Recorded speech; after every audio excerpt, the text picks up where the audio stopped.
One. Oh. Have we not been on? Oh. We were on, but we were not recording. Okay. Okay, so we should start over. Yeah. I'll just repeat the motion part. Well, we just talked about all the minutes and. Yeah.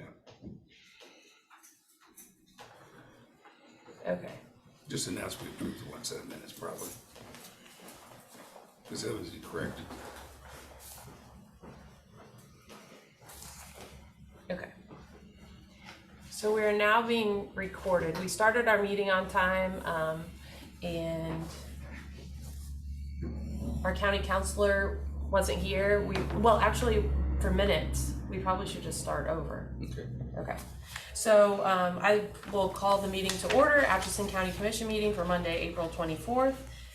Would you join me in the Pledge of Allegiance? Again. I pledge allegiance to the flag of the United States of America and to the republic for which it stands, one nation, under God, indivisible, with liberty and justice for all. Groundhog Day. Crack up. Okay, public comment? Not seeing any additions to the agenda.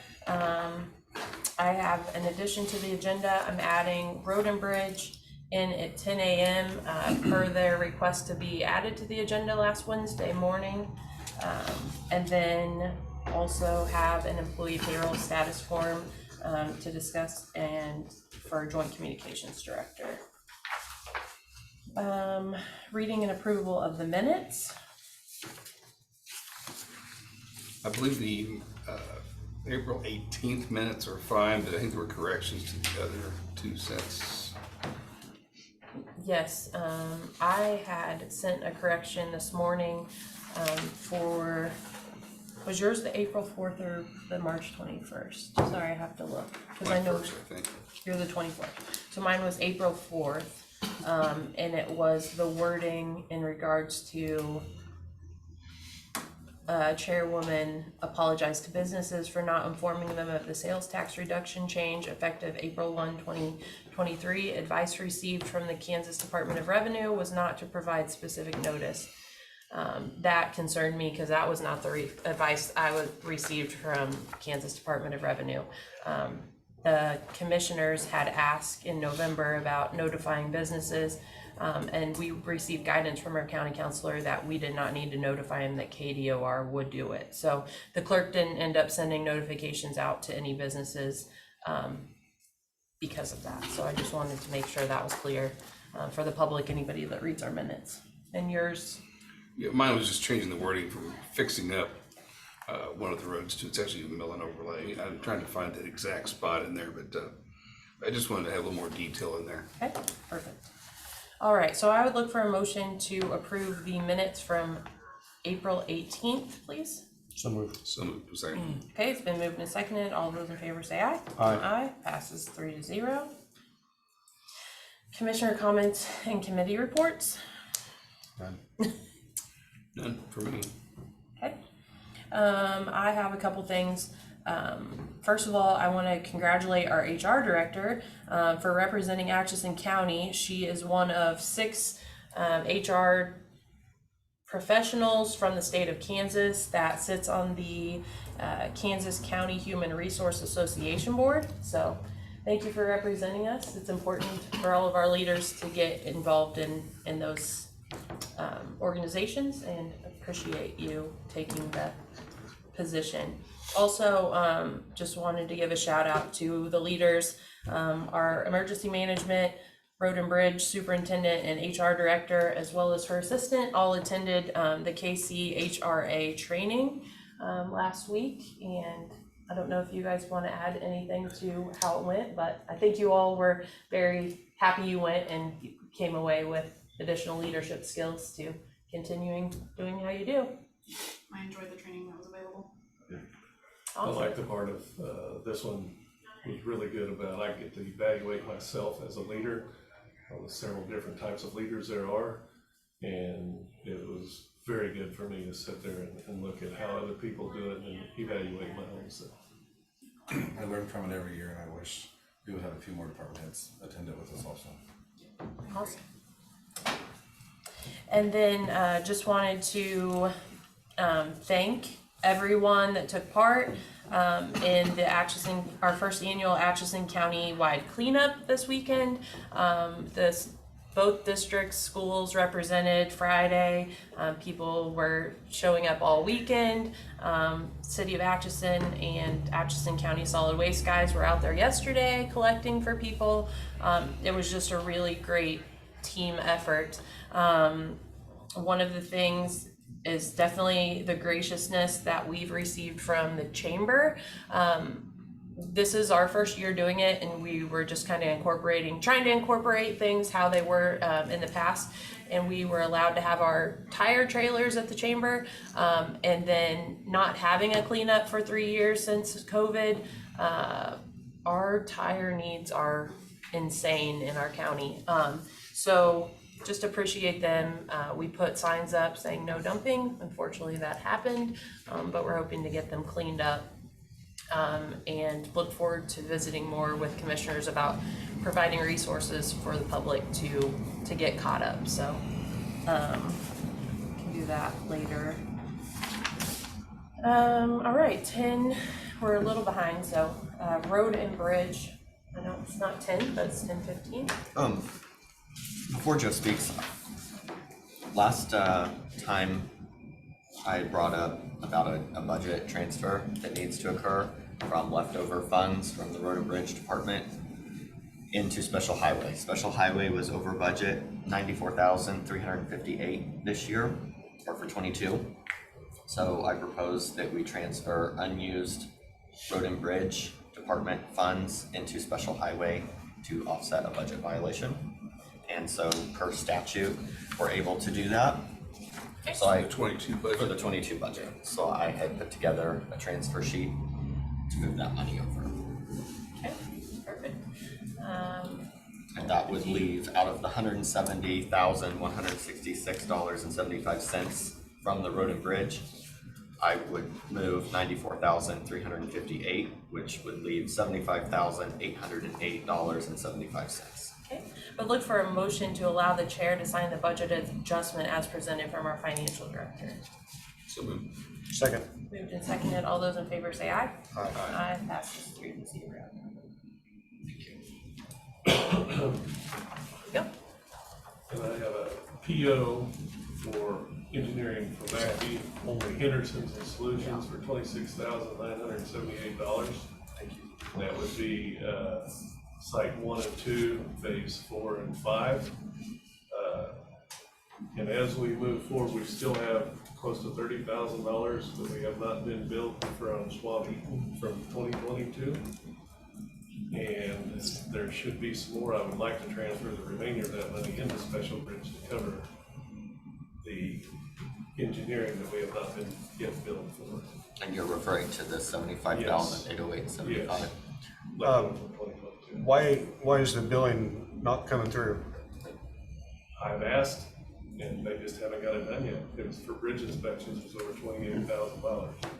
And with this engineering, we were taken out of the bond, but then with the Morton Road project being what it was, there's not enough money to take it from there. So, because we'll be running over that amount, so I'm having to take it from professional fees and from Special Bridge, where we put a lot of our money in there to cover the professional fees. So like whenever we do a cost share or whatever, I put the federal fund exchange, we just deposited that in there the other day to help pay for these fees that we can't normally pay for ourselves. If that makes sense, because we don't have a budget for it. It's just something I try to do to make sure we have the money to take care of it. Does it make sense? Mm-hmm.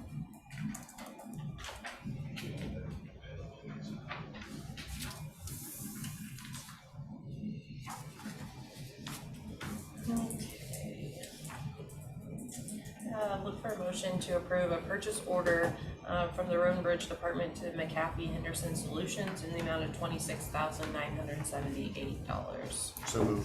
Second. So moved and seconded. All those in favor say aye. Aye. Aye, passes 3-0. in the review, is that authorized out of special machinery? For Is that- special Or bridge. special bridge? Yeah. So would you then be willing to authorize putting the remainder of the budget left over into special bridge? For the unused, or for the unbilled, Right, I'll make the motion to, roll that funding into special bridge to Yes. cover unbilled portion of McAfee Solutions, well, and then some of engineering. it's gonna be on these projects, we had like, Gabe, if he starts his project on, Sherman Road, it all goes into there, all that was coming out of the bond, but we spent the bond money on Morton Road. So those should be coming in this year, but I can't promise you they will, they won't. So we just need to move it all to that Yes, fund. yes. You're good. I'm good with that. Okay. All right, so you made I made the motion. Made the motion, all will second. All those in favor say aye. Aye. Passes 3-0. Then I would like for each one of you, Casey, you get the start of this top one. Okay. This is, there's two more, an agreement with the motor grader trainer, Dale Dorsch. He's the one that works for LTAP. He's going to come down May 3rd, 4th, and 5th and spend from 7:30, 8 o'clock to 4:30 with our guys, working with them on a more individual basis to train, and it has $600 per day plus appropriate travel at 65 cents per mile, and then $60 per day per diem on meals. So that would be times 3. I've been waiting on this, and I got it this morning right before I came.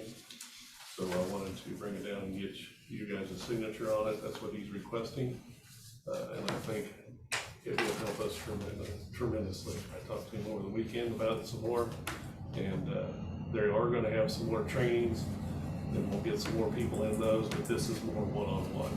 And I'm hoping it will really benefit our operators. Perfect. Yeah, I appreciate you explaining the one-on-one piece, because I know in the past we were talking about the community ones, but this will be better, the one-on-one with our operators individually. And this gentleman obviously does it for other organizations. Well, he does it for LTAP. That's who he actually blades in Nemaha County. He's a blade operator. And then he works for LTAP, and he goes and he gives a 2-day class. The first day is in-house, watching videos and then explaining. And the second day they go out and they work on blades. Well, if there's 15 or 20 people there, there's not a lot of time for everybody to get very much individual. So I contacted him here a month and a half ago, and this is what he came up with to try to help us out. Any of these guys, your guys been to this other class already? Some of them, yes. So see and then some of them, the ones that are in the training, all but one has been to the class. And some of them were at the class, and then it rained the next day, and they didn't get to go out. So I'm trying to get those included. But then when the next training comes up, the rest of them will be included in that training.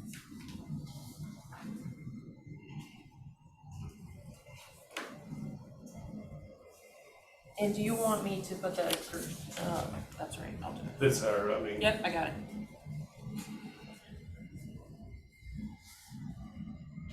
that I can put down.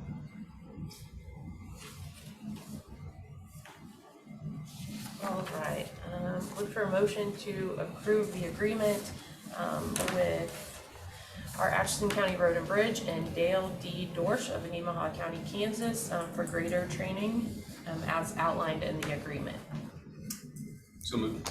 Second. Okay, it's been moved and seconded. All those in favor say aye. Aye. Passes 3-0. Then we are getting real close to bidding out the 310 project. Rural Water District has their lines moved. And I got an email late Friday afternoon from Matt Henderson of MHS. And as soon as we get everything, the specifics lined out, hopefully this afternoon, it will go out to bid, and possibly would be the 26th of May when we open the bids, sealed bids. And then, did one of you ask me about a performance bond on Morton Road? It's in.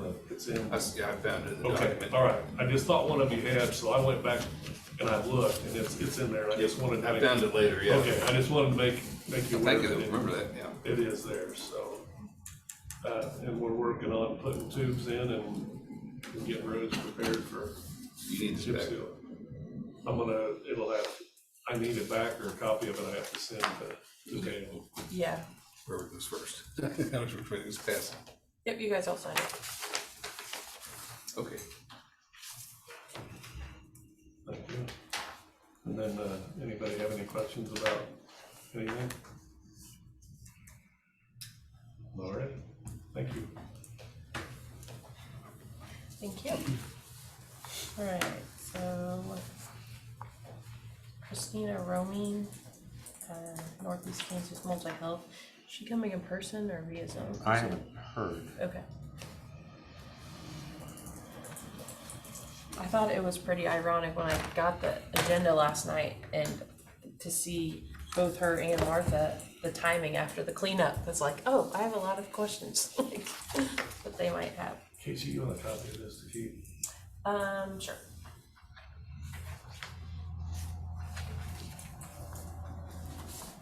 Yeah, this will be helpful because then I can give that LTAP contact to the township at their next meeting. And we're gonna get a hold of LTAP because there could be one in Jefferson County coming up, but I don't hold me to that. Yeah. It's just Well- kind of rumors. And that LTAP information they gave us at that, I passed on to them too, so it's on the website and different things, they can look for resources. I guess Martha and Christina are aware that it's on Monday this week? I'm texting Christina right now, so let's Okay, know. I Okay. was just getting ready to, so I don't have Martha's contact. I'll see if I do.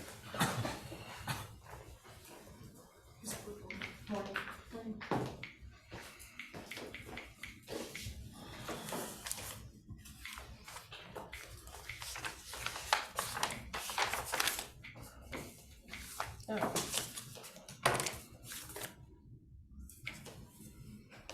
Can I open this? It's from Northeast Kansas, maybe. Open Yeah. it.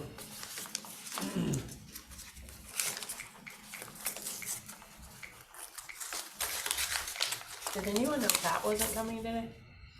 He told us. Yeah, I think you said he couldn't make it. Oh. Oh, cause it's Monday, not Tuesday. Yeah, he had something going on. I don't know if he said what it was or not, but he was tied up. Can't remember what it was.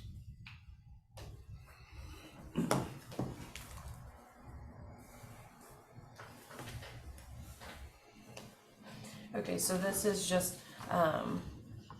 further appropriation budget request.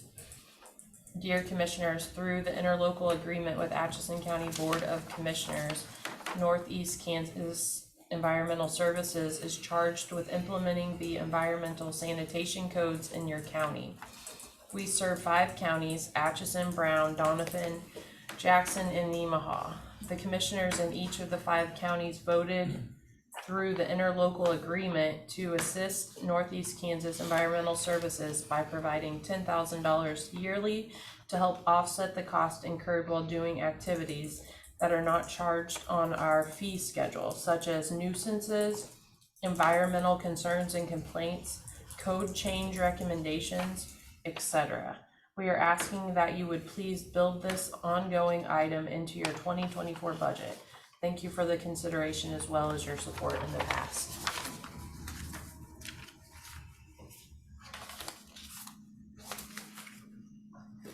Has it been the same amount every year? Yes. I'm looking forward to the conversation with her though, because especially on the nuisance piece, I think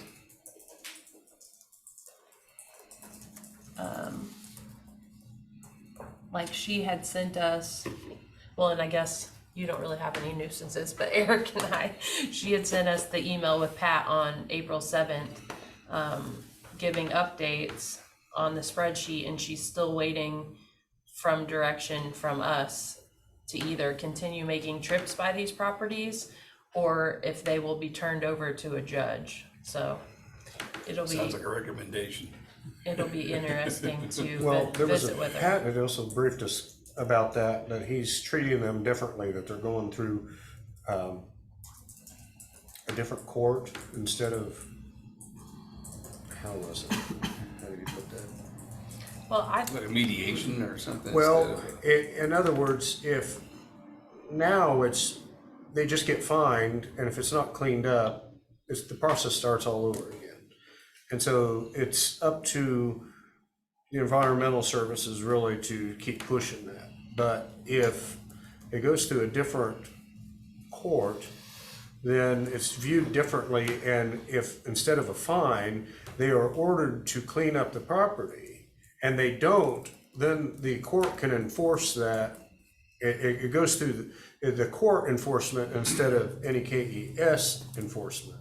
And it's hard to enforce a nuisance ordinance that we don't have the zoning and things like that really has More teeth. an avenue to force people to clean it up. And so I think there was a little bit of misunderstanding when he had let any K.S. know that. They thought, well, he's not going to enforce it at all, but it's just going a different avenue. Well, and I can only speak on my experience, but the resolution that we're following from 2011, I mean, in my personal opinion, just fines and misdemeanors, and firing legal letters and monetary penalties aren't working.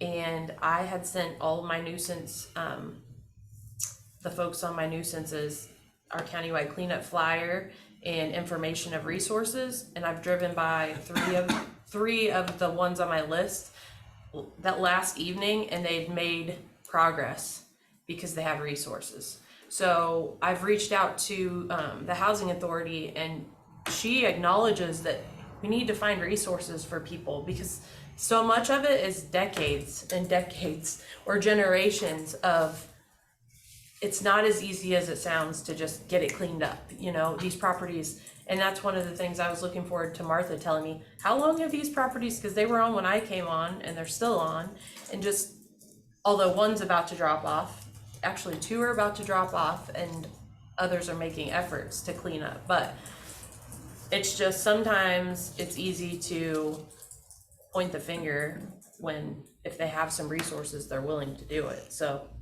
I don't know. After Friday with the tires, I emailed the state.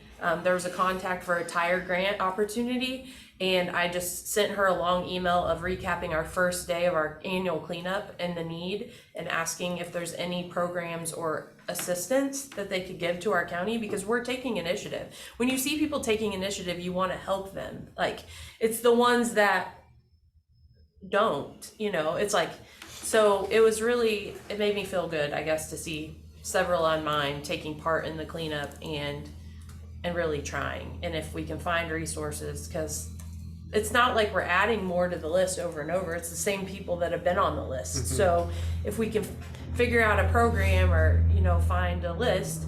And speaking of that, so the people with it, we realized that our flyer for the tires, you know, it didn't say first come, first serve. It didn't say once we're full, we're not taking anymore. You know, we're learning. This is the first year. But people have reached out with their needs. And we can, like, I would like to see us help these people somehow by providing a resource if possible, if they're willing to clean it up. Because once it's cleaned up, I mean, there's over 200 tires with 14 people of different addresses from all three of our districts that have tire needs still. And I can definitely see that on the tires, but there's a lot of other trash and things like that, I mean, it's, they really, what they need is just some labor. I mean, put in the effort, and, you know, we've got our solid waste at their disposal, you know, to utilize, and then piles of metal and scrap that they've missed opportunities when, I mean, that could actually be, at one time was pretty profitable there just a few years ago when scrap got to be pretty high and no effort to clean up. So, I mean, I could see like where the tires are a special deal that they need help, but I think a lot of people aren't taking the initiative and taking advantage of the opportunities, you know, that's been pointed out to them that they need to do. So speaking of the tires, Can we go back on that? Yeah. You have a list. yep, So were people signing up at the chamber down there that day in the parking lot as far as that they have more tires, or how do you know, where'd that list come from? well, so it came from several places. So it came when I was down there making signs, full, no dumping. There were 3 different people that pulled up with trailers, tires in the back of their pickups. And I apologize, you can't dump them on the ground. Let me get your contact information. Let me get with the commissioners and come up with a plan of how to continue to assist because the need's there. So some of them I put in my phone from meeting them in person down there. And then I put a post out and asked them to email or text or call me and give me their name and their contact and how many tires that they had. And also, that's where I came up with the list. I So, have 2 people that contacted me also. well, and I was gonna say, elderly folks, like, if they don't have social media, like, we all know people in the community, so if you have people to add, let us know and we'll get them added. I know a case in downtown, they bought the building with their businesses in, and they said, they've got 2 tires upstairs. They have no idea why the tires were up there when they bought the building. They want to get the tires over there. Yeah. I don't know if they got them over there or not, but that's kind of unique. You're like, they're not all out along the road somewhere. They're just stuck everywhere, you know? So in the past, it was a citywide cleanup. So are these tires originating from in the city, or since now we've expanded it into the county, it's coming from the county? So it's both. It's all county. I mean, Yeah, we're all. Correct, but I mean, And- yeah. there was so a happy you difference said between, that. you know, when they done the citywide Citywide, cleanup. yeah. And they should have relieved some of the pressure through the years of. you would think. Yeah, but this is the first countywide, complete county. And, I mean, it's not a knock on the city or anything. no. I was just wondering if this bunch, if a lot of them came from in the city, if there's still needs here, or if it's the rural areas. It's both. Okay. Very much both. So we have calls about, can I get rid of my combine tires? Can I get rid of my tractor tires? What size of tires do they take? So that's Yeah. all. Big big. ones. So Well, and that's the thing too. Those aren't is as like- easy. That's the greatest thing about this ABC tire though, is they bring the trailer and you can do any size on rims, not cut off, put as many in as you can. I mean, that was very helpful for people. And I'll get, I got feedback, oh, it's not that hard to cut us. Well, it is. It's not, I mean, the little couple were probably in their 80s that I unloaded their SUV of, they brought 5 in the back of their SUV. I mean, they can't cut them down and utilize our FEM site. Like, we have to have another option. I know Stacy was contacting the state to get the rules this morning because Leavenworth provides that same option where they put a trailer there and let people come and use it. And I know we don't want to promote, we need to hold people accountable. But I think also we need to set the standard of what that is and give them a resource to say, all right, we're gonna give you an option to get caught up. And then after this date or whatever, and this is just an idea, then we're gonna start charging, whatever it is, $4 a residential tire. Like, because still it's worth it for me to take my tire and rim out and say, here, instead of, we come up with a fee schedule, but I think we need to let people get caught up first, especially with the generational or the decades that nobody's been holding the county, I think that if it got out that we were taking combine tires and that type of things, big truck tires, semi tires, I think we haven't scratched the surface. I think Right. I know that there's a lot of tires out there that are sitting in hedge fences that are leaning against buildings, in old buildings. The joke is that they only way they move is when they know that there's a brush fire and they hop into the brush fire. So there's the running joke about how the tires are moving and getting done So, So I think this is a good transition to public health. Hi. Hi, Christina Romine with Northeast Kansas Multi-County Health is here for approval of signage updates. Yes, sorry I'm late. I didn't get Oh, the good. memo. We weren't in the courthouse. So I was early, but I'm late. We have some grant funding and we are updating signage at all 3 of our offices. So I've already been to the other counties commissioners and got approval. Atchison is a little different because we don't have, it's gonna be affixed to the building. So I printed you guys the, that is for the street side. And where it says upcoming events, it's actually like a digital where we can program messages and things like that. And then the existing sign on the back, we would replace. So there is already a sign there, it's just very weather worn. And so we would just be replacing what's there with this. But we need your approval to hang up the Alan, did you see new. them? Yeah, I have thanks, extras. Stu. Oh, Thanks, okay, Stu. all right. I'm gonna All right. Stu. Oh, I guess I haven't met you, Sorry. and you weren't on that side of the Well, it's table. easier to, yeah. Sorry. So you're good. So, there is theirs. I brought 3. This is digital. Yes, and so there's an app that we will be able to update, you know, if we're having a flu clinic or there's different public health events, like in April, there's Public Health Week or back to school shots or just anything. Have you been in contact with Brian, our maintenance man? So I have not contacted Brian yet because I wanted to get your approval, and then I would actually want Roderick Signs is who's gonna do this, and Eagle Electric locally is who would handle the electrical. Actually, for all 3, it would be the same people. So I would really prefer that they work with Brian because I don't know anything about, you know, mounting a sign or running electrical. That's not my forte, so let Yeah, I know the that- construction people. I knew that you had applied for this quite a while ago. It's And taken at a our- long time to get the quotes and get the approvals and, And at our last NEK meeting, I had asked about it, so I'm glad you're bringing this. And yeah, I didn't know whether you had contacted Brian yet, because we're gonna have, like you say, make sure that everything is solid and everything behind to mount these and to run the electric. And then you've got it on the old building, the windows. so I had went to Cornerstone a while back and she told me it would take a while. And Megan and I actually talked about this morning.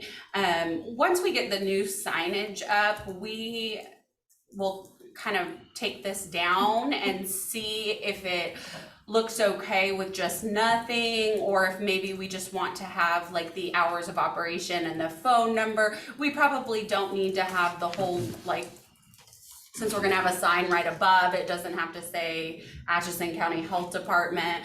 But until these are up and going, we'll leave it, and then I'll meet with Cornerstone again and kind of let her know, okay, this is what we need now at this point, so. Because it just looks very dated. It'll look so much cleaner and nicer to put Yes, that. yes. The upgrade to the side of the building there made it look so much better already, but, you know, we just want it to look inviting and modern as we can. I do think we should paint the door just because the building is gray and it's cream colored, so it would look better if it was maybe like a darker gray or black or navy even, which would be keeping with the public health colors. The cream and gray is not. Yeah. All right, I look for a motion to approve the Northeast Kansas Multi-County Health Department's new signage as presented by Christina Romine. So moved. Second. Moved and seconded, all those in favor say aye. Aye. Passes 3-0. All right. Can I pick your brain while you're here? Sure. Okay, so we were just talking about nuisances in the county and needs and resources to help people get cleaned up. We have a resolution that we're abiding by from 2011, and the first paragraph is whereas it has been determined by the Board of County Commissioners of Atchison County, Kansas, that the proliferation of junk vehicles, machinery, and appliances have become a public nuisance and a detriment to the public health, safety, and welfare by creating and breeding grounds for insects, rodents, reptiles, by being a ready source for fires and explosions, by constituting a blighting influence on the surrounding property, by creating environmental concerns, by creating attractive nuisances, and by detracting from the quality of life in the unincorporated areas of Atchison County, Kansas. So that's the first, and then it goes into details.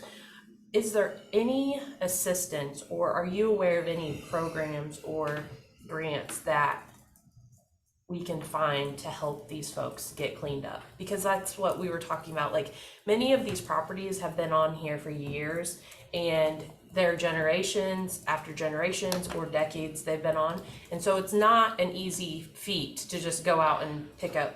And they're rural, they're not in the city limits? Yes. Okay. I know of some grants, like in the city of Hiawatha, that they have gotten to help with some of those structures that are kind of nuisances, but rural, I'm not super sure, but I could do some research for you and reach out to K.S.A.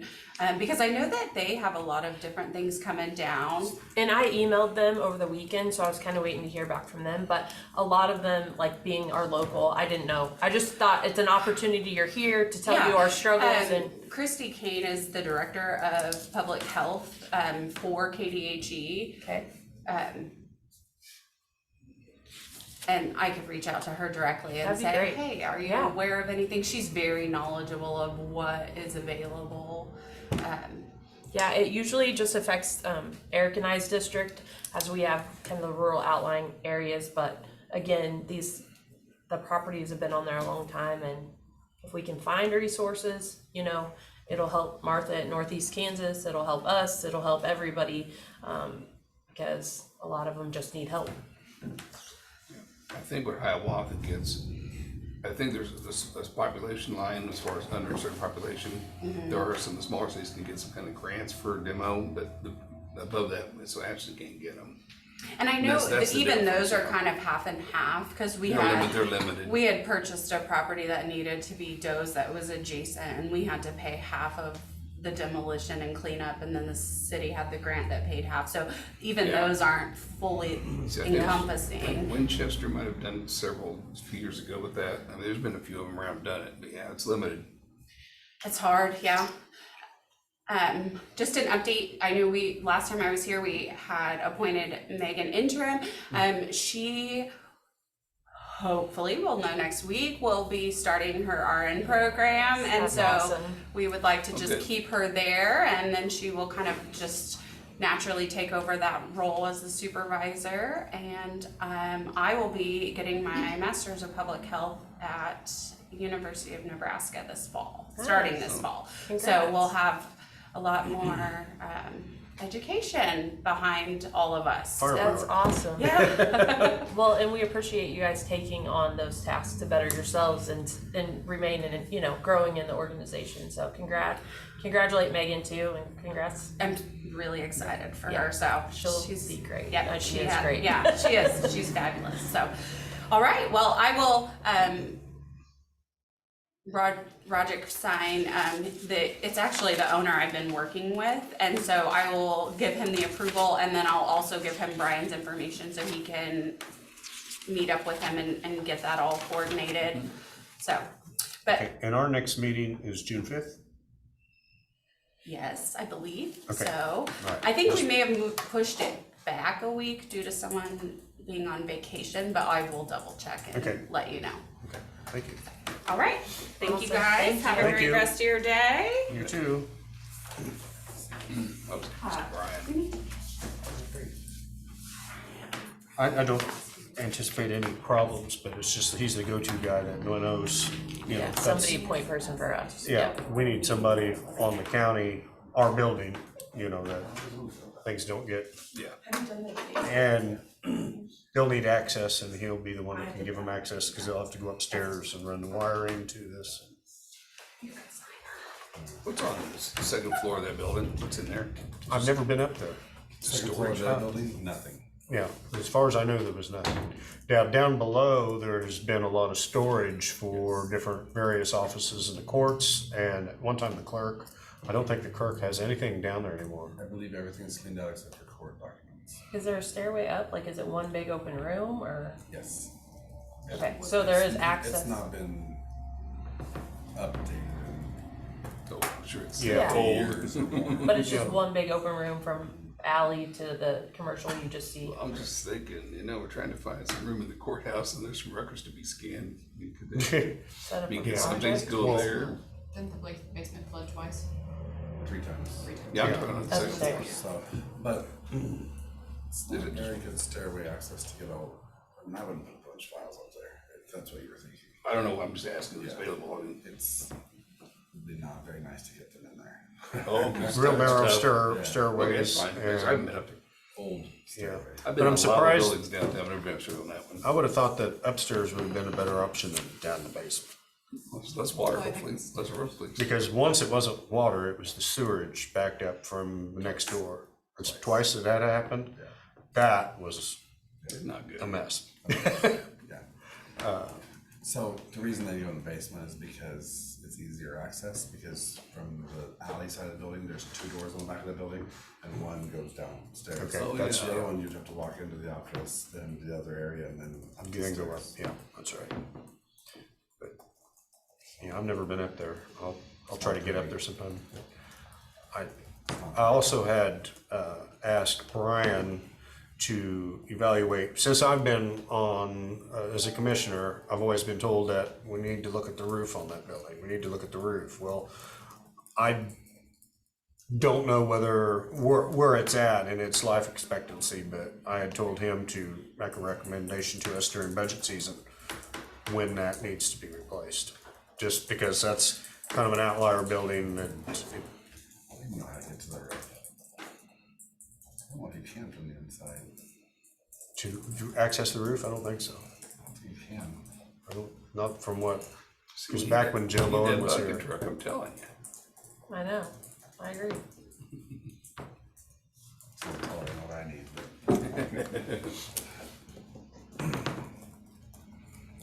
Okay.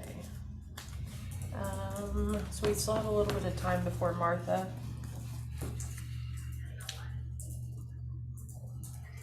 Do we want to set a timeline when we're going to have the procurement policy reviewed and suggestions and updated? Because I think that's something we should do sooner than later. I know we received an email with guidance from Pfefferhorn Engineering from Joe, and then also the other counties had provided theirs. You sent 2, right? That's what you said? Yep, I think it was Marshall and Sedgwick. And then I got feedback from several others that are in the same process of updating theirs, because it hasn't been done since 2002, correct? Wasn't that the date on our Yep, policy? it was, I was surprised. So, this is so next week we're doing our budget hearings. And then the next week is budget. We could do.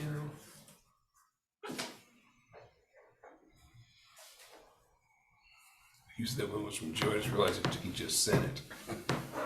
Yeah, just, I was gonna say, I remember getting that. No, it jogged my memory of our discussion before that. Oh, you're waiting on me, sorry. I was adding that, I did add that, I didn't give you a timeline for that. So, yes, I did make an addition, I have an employee payroll status form that I would like to present and have a motion. This is adjusting our joint communications director from a $25.24 an hour equivalent to a $27.24 an hour equivalent, which is a salary of $52,499.98 to $56,659.20 effective.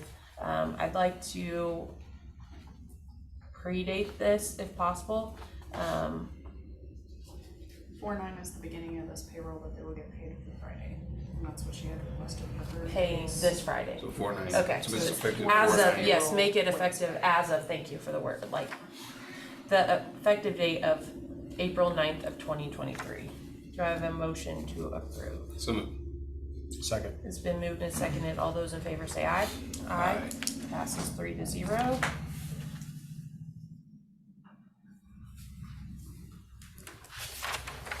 Thank you. Yep.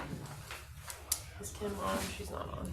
So on procurement, you wanna set that, we'll discuss it more now. I haven't had a chance to really read those through real well. I haven't read it. Just wanna discuss it a little bit. Yeah, we could discuss it. And I hoped that, I thought that the conversation went well. I hope you took me the right way, Joe, of the What we feedback talked of the procurement policy. Oh, Because yeah. I had brought up the feedback after the township meeting, and then we had talked of like, He sent that to you. we need to find out what hurdles we're We just- putting in place for our department heads that don't allow you to do your job effectively and efficiently. And this 2002 document is definitely one. Yeah. So, your department, you know, is one of the bigger ones that needs the additional spend, so. Oh. To be continued? Anywhere here's fine. You want here? Hi. How are you Hello. guys? Didn't know whether you were in executive session, the door being closed. Oh, no, it's No, just just- loud out there. When the ambulance We'll gets a talk call, the mics go on, so, yeah. Yeah, they're on 11, so. Do you want me to stay or not for the other? Whatever you guys wanna do, it makes no difference to me. Okay. I'll stay if you want. You don't have to. If you Right, wanna what send numbers us are. any, of your, I mean, basically, if you're like, I'll just wait. okay. All right, good morning, welcome to our meeting. Thank you. Love the digs.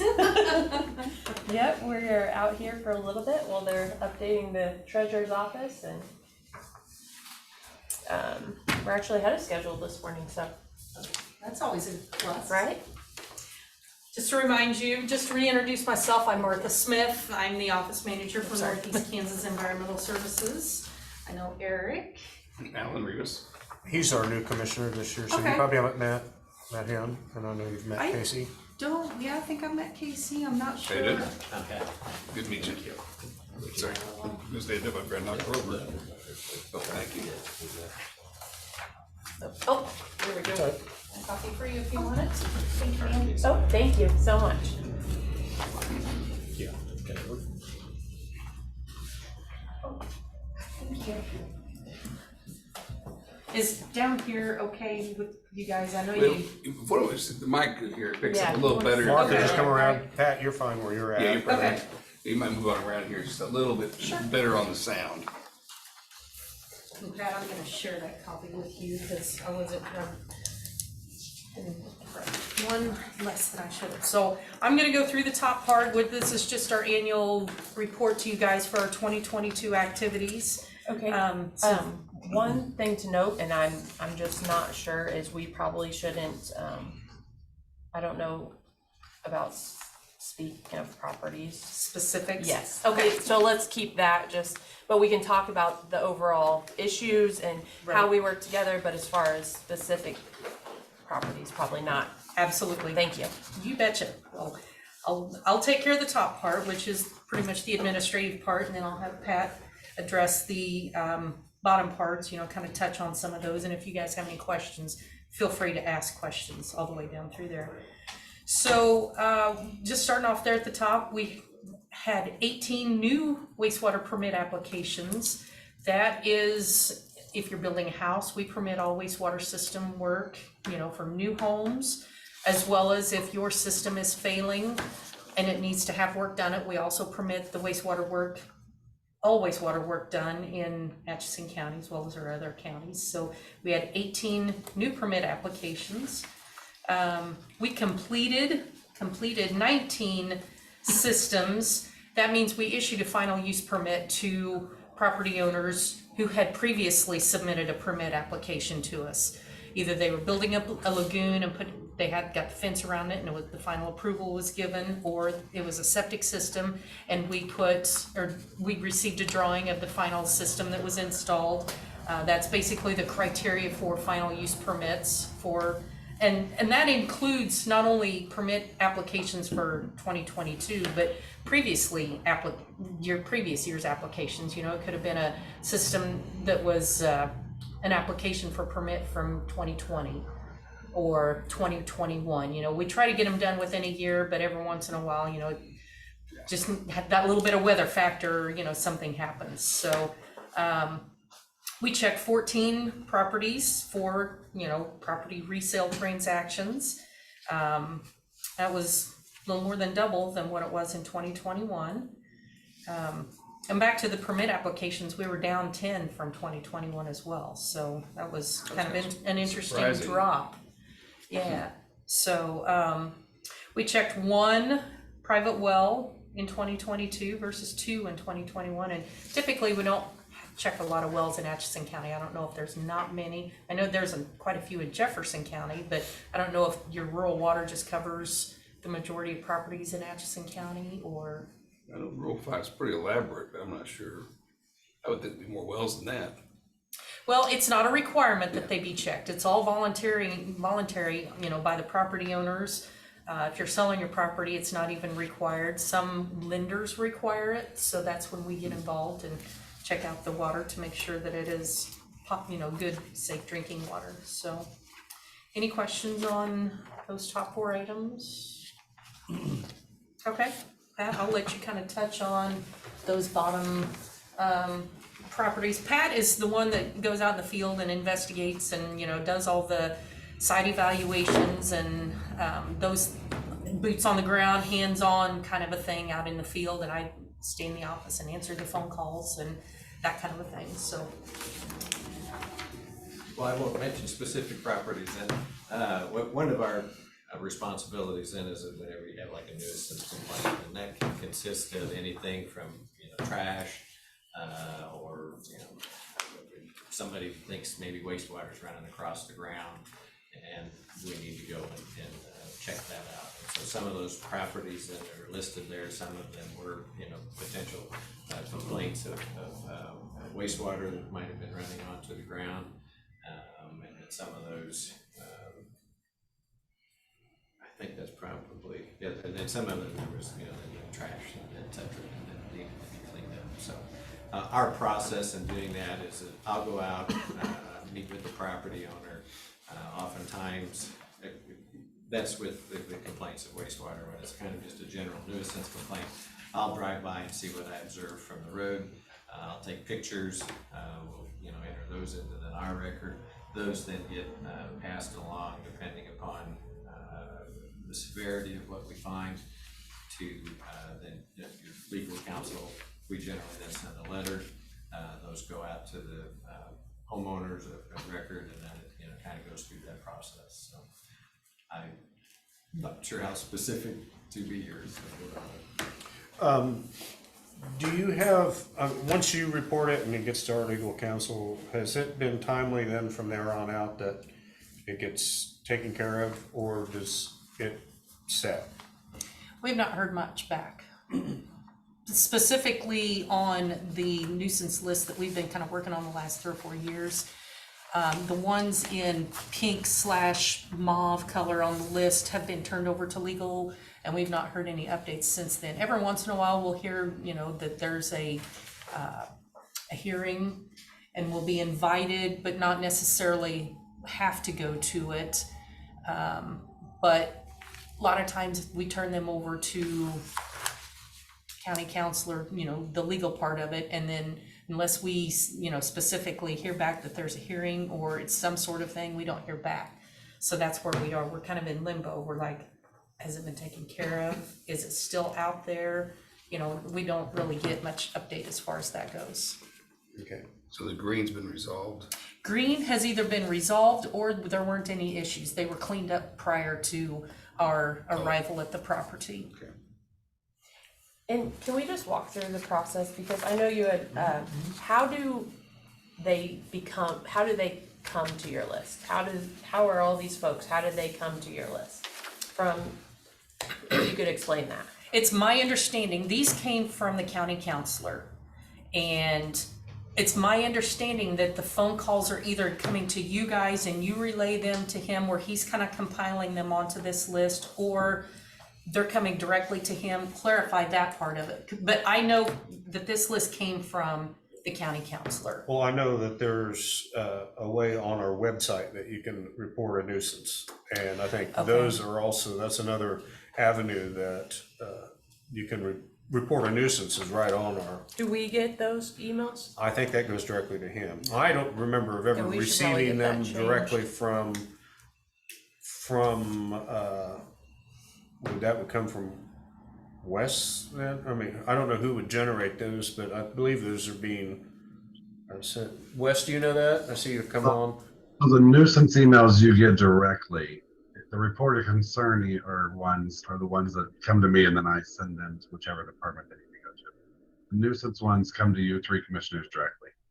Okay, which I've received one over the past 3 years from like John Doe, that I've seen, which that person's on here, but all the other ones. So since I've only received one over the past 3 years, all of these have been on there longer than 3 years then. The upper ones. Now, there are a couple ones, probably number 16, 17, and 18 have come either directly from you or directly into our office. I every once in a while will field complaints.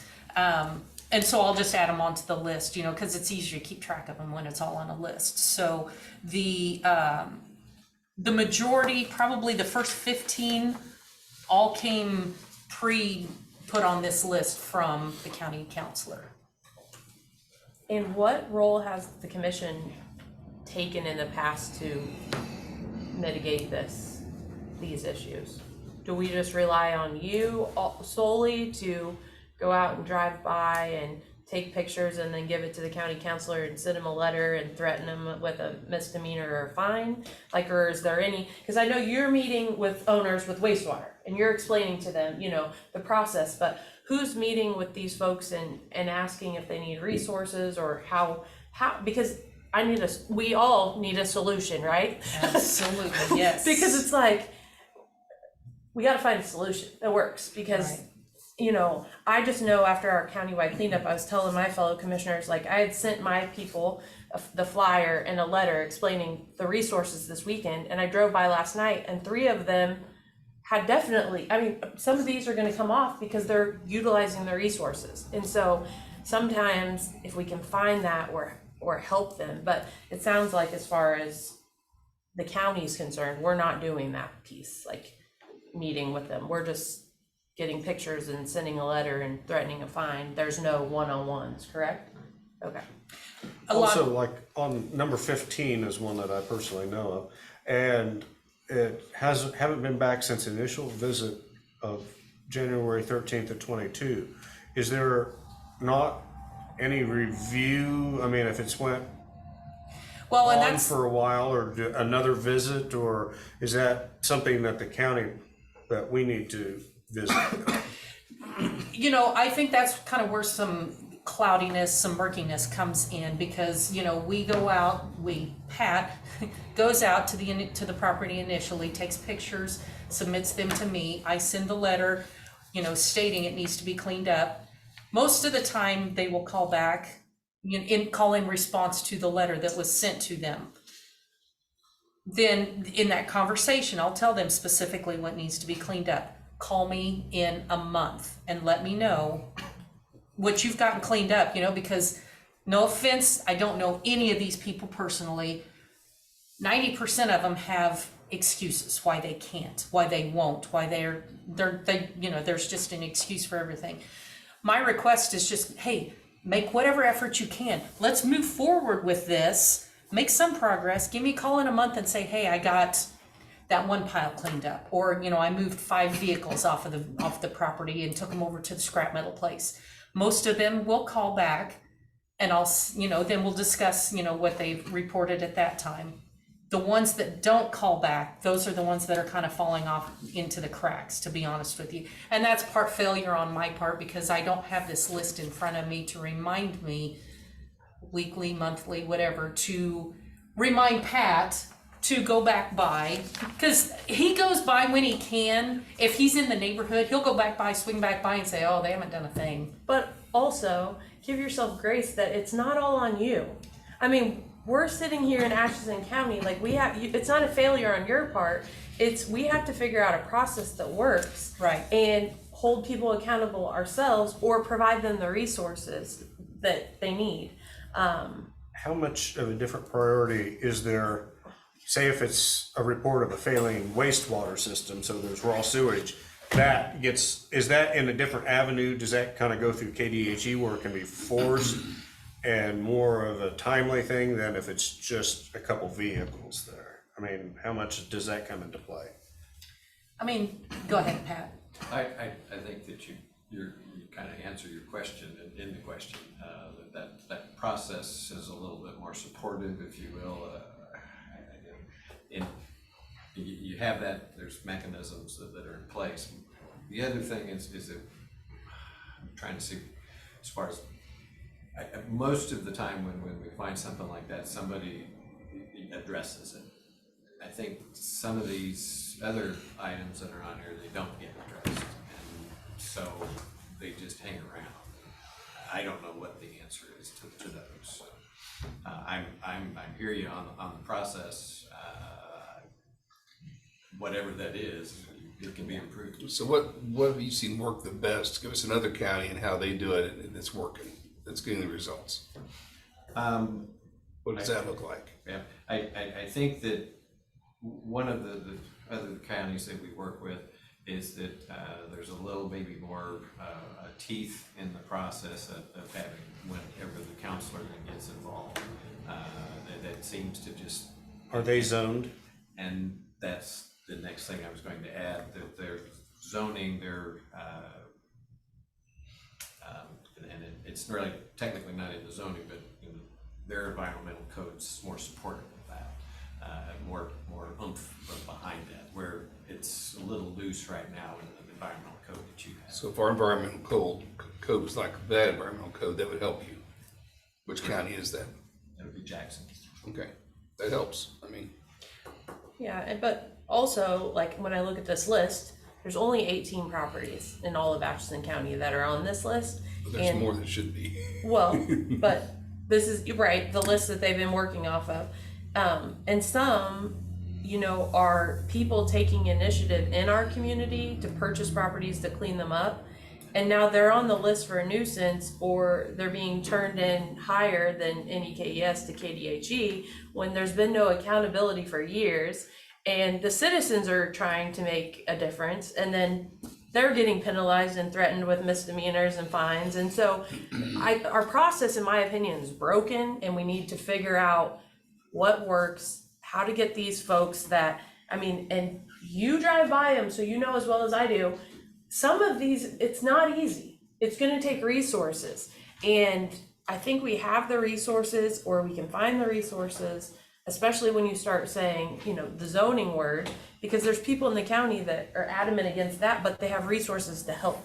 So we need to put our heads together to figure out what works for our county. And I know you have a lot to do on your list, and I don't think driving by our 18 properties that have been here for years is time well spent on your part, and I know you guys don't feel that either. We're feeling it, yeah. We're feeling what you're saying. Yeah, so I don't know. I know they want to, because I've driven by after this cleanup weekend, and I have hope. I just honestly think people need resources. But then there's also those property owners that, in my opinion, those who have cleaned it up want to clean it up, and they've done that. Those that haven't, it's gonna take more prodding than what we've got, what that letter is gonna do. But also, it's like, okay, we've given you the resources.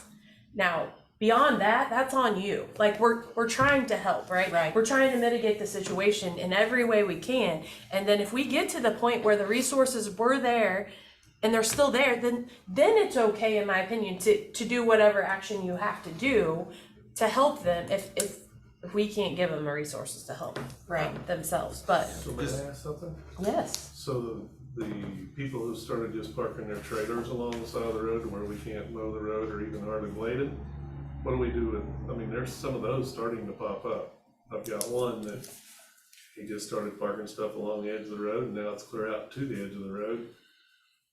If it's on our right of way, I think we need to, move on that directly. Right, That wouldn't even be a nuisance, that would be, yeah, that's a violation of That's your yeah. county If you right look of at the way. rest of the place pretty well. cause I know that we've dealt with one of those the last couple of years where it was right out next to the road, and Pat sent the letter, and it was moved within probably a month, which, as long as it had been there, I mean, I thought that was pretty good, but I think that takes more direct action. Okay. And we actually had a conversation with our county road and bridge, I think she's the secretary or whatnot, just for clarification, because we have a couple properties up there with their items encroaching in the county right of way, and she said, well, we need to know about those, so I can send something from the road and bridge aspect that they are in the road and bridge right of way, you know, and it does not belong there, you know, keep it within your property bounds, so. 'Cause I think right over here, some of that's still on our right of way also. Well, you know, when driving around, there's several places that things that are right away. Cause I'm applying to you guys as far as just Right. junk out there in buildings and yeah. falling apart. One of the challenges that's there is that some of the feedback that we get on an individual basis and whatnot is that for many of these people that have the accumulation of items, is for them, that's their way of life, and that's to them it's not a problem. And so when you go to them and you say, well, it is a problem, right away there's just a disconnect. They don't see it as a problem.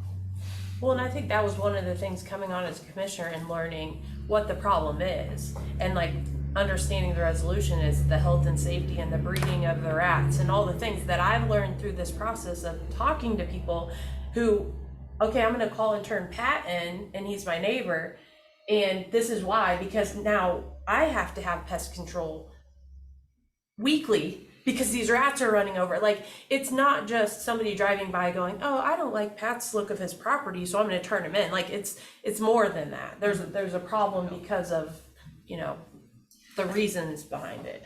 And I just wonder, you know, I don't know the source of any of these complaints other than the last 3 that were, you know, specifically, you know, turned into our officer for review. But, you know, if, like you said, you know, if I'm driving down the road and I see your property and I don't like that you have items A, B, C, and D out there, but, you know, maybe those are family heirlooms or something, and then that property owner calls me up and says, well, what am I supposed to do with Grandpa's tractor? You know, am I supposed to build a shed, you know, spend thousands of dollars to build a shed for this? So that's kind of the quandary that we're in, you know, because of, yes, there's a lot of places on this list that have a lot of junk that has been cleaned up, but still needs to be cleaned up further. But, you know, to what point do our cleanup versus their cleanup, who determines that final, what that property needs to look like when it's all done? Well, and I think it goes to the communication piece and having those conversations with these people to see what the, you know, because sometimes it's not just an excuse, it's literally limited resources, you know. And I think the cleanup for me was eye-opening, because I don't know how many people told me that a dumpster in Potter was going to be worthless, it was going to be empty. And yesterday when I went there, and the people are so gracious, and it's heaping with, they just don't have the resources being that far away, and it's an expensive thing. yes, You know, those dumpsters are not a cheap thing. well, and I was talking to the lady at the Habitat and the Housing Authority on programs, and like the city was able to offer some programs for their residents, but programs for people out in the rural areas for utility assistance or solid waste, being able to have that program for pickup. Like, do you know of any assistance through any KES of how we could help people? You know, if they need it, if they genuinely need help. Are there any grants or availabilities through your? None that we've found. I've even reached out to KDHE to see if they too. had any ideas, that they've heard through the grapevine, I'd be willing to go down that path. Nobody seemed to have any answers for that. It was mostly a municipal related type thing. We had, I think the city of Severance had someone from KDHE come in and speak to them about, receiving help to help clean up a few properties in there. That's been, it was when Logan was on board, so it would have been probably summer of 21. Did you come in? Yeah, probably summer of 21, but that's been 2 years ago, and I don't know if the program still exists or if they ended up pursuing the the aspect of the work that goes into getting the grants available. So that would be, I could get you in contact with that name, but I'm pretty sure this group only works with municipalities, the unincorporated areas or your ag, remote areas. You're talking I'm about not sure. demos, you're talking about. Demos and, bringing a dumpster in or a Okay. an excavator to lift these things Yeah, that, have been sitting there and accumulating, those kinds of things. That's what they were. Yeah, I mostly think all the interested city in. has is just a discount for senior citizens and low income on trash pickup, but they still pay. Yeah, Now, there's no free. condemned houses are still accepted, Yeah. at the It's called- solid we do waste a cost facility, share. things like that. Yeah, we do a cost share on some of those, depends on, I think they're gonna change those guidelines a little bit, but. I mean, I think it's great. Like, It's I very wish clean, we it's had good. something for rural residents that need, because, Well, the county can do a cost share, it's just gonna be a budget item and Yeah. decide how you're gonna administer it. well, it's just, It's a slippery slope. yeah. I mean, it's just nice when people appreciate resources because they genuinely need them, Right. It's like, we got the letter, and I'm just curious on the funding. So our appropriation funding we give you every year of the $10,000, that is for nuisances, environmental concerns and complaints, and then code change rate recommendations. If we end up coming up with a program to handle those things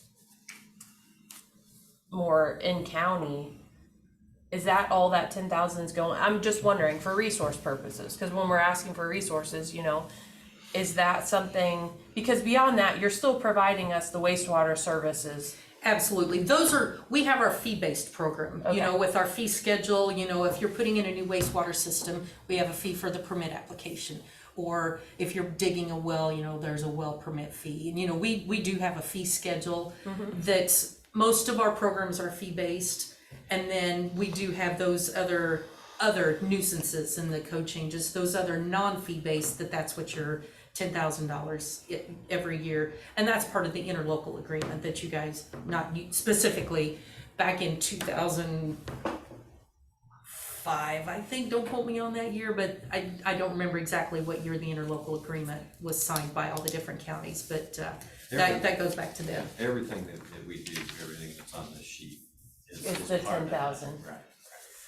Well- And so what you're getting in essence is that 5 counties got together and they said, you know what, rather than us having this own department that we're responsible then for doing all of this, let's see if we can come together and share on this and move forward together. Now, how else are you funded?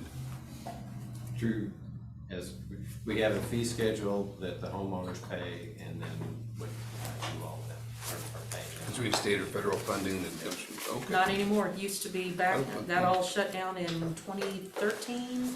There was a state Oh, LEPP, yeah. Local Environmental Protection Program, Oh, yeah. that the state kicked out to each of the counties, and that dried up in 2013, and then that's when K.S.A formed in 2014, and so then that's where kind of when we came into existence. So I think we've all acknowledged that the nuisance program isn't working. And maybe in 2024, we need to look at utilizing that 10,000 to put toward resources to help people here. And the commissioners doing the more ownership discussions that aren't happening anyway. I mean, And I don't know what your budget looks like or anything, what your items are, but I know I am the solid waste coordinator for Donovan County, and they have a solid waste section of their county budget. And, you know, like our tire recycling that we do every year comes out of that part of their county budget. And, you know, any solid waste related activities that we do comes out of that part of the budget. I think that they are essential, because if we're wanting to push this, we actually will need that sanitarian or whoever to document the cases. If it goes to trial, we have a third party that can testify and things like that, that if we aren't part of this. Is that what I'm hearing that you say? Well, I'm just wondering, I mean, $10,000, and maybe that's part of our discussion and program, that it's not 10,000, it's, and I'm just throwing it out for discussion purposes, 2,000 for you to document Atchison County once or twice a year, whatever it is, but that you don't have this task that isn't going anywhere. I mean, we're not being efficient. I don't think we've given them the right tools. Our environmental code's not enough, our attorney's not doing enough, it's clear. So to me, we probably need to pay them the 10,000, and we need to get our act right, is what I think. Yeah.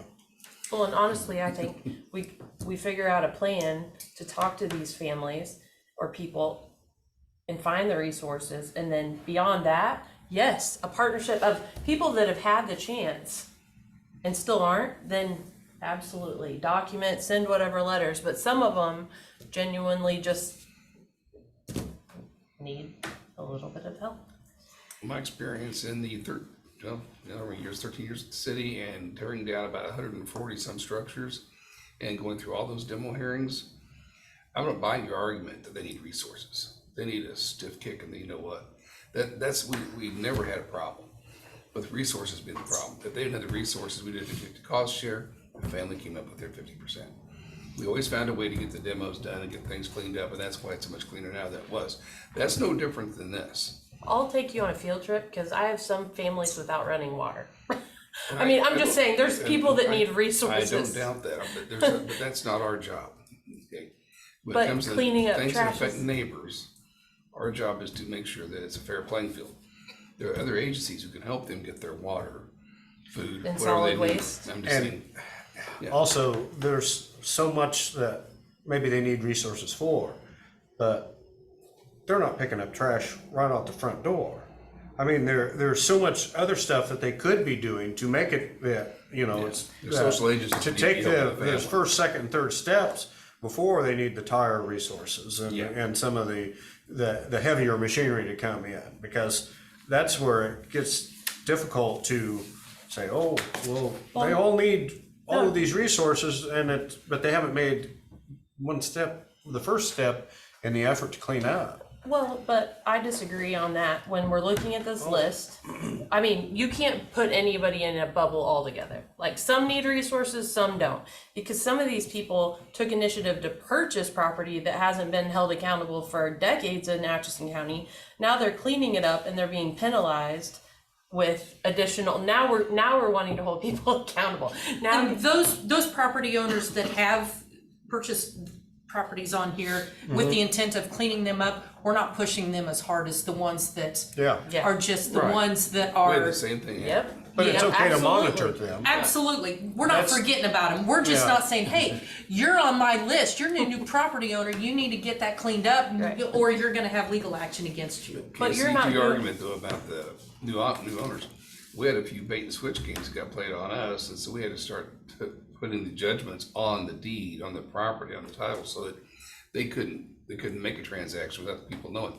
The slumlords were swapping properties ahead of our little enforcement, and so we had to close that gate, and then things got cleaned up. So there's a whole bunch of games here that you gotta understand. But wouldn't somebody purchasing the property know that it was there? Yeah. And when they purchase it, shouldn't they be responsible for cleaning it up when they bought it that way? Yeah.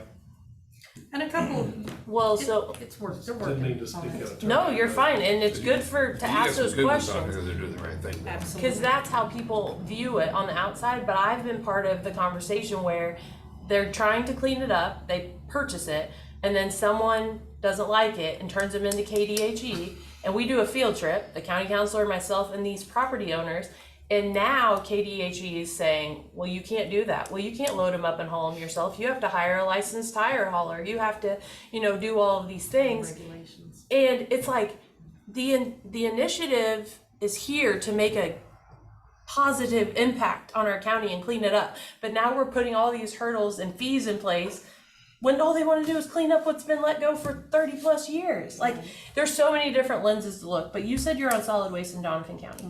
Do you have a tire option for folks?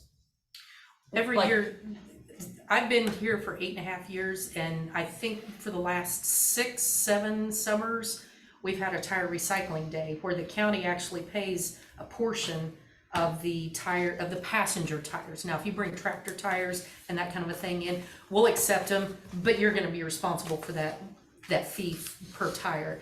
But we contract with tire cutters out of Centralia.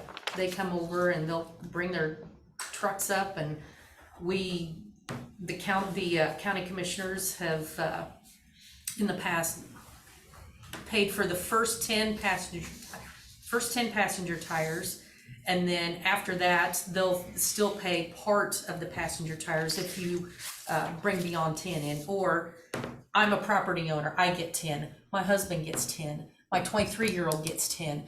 Anything to get those tires brought in, we're doing whatever we can to get those tires out of ditches and out of the brush piles and whatnot to get them recycled like that. You do it once a year? Once a year in the So summertime. how many years have you been doing that?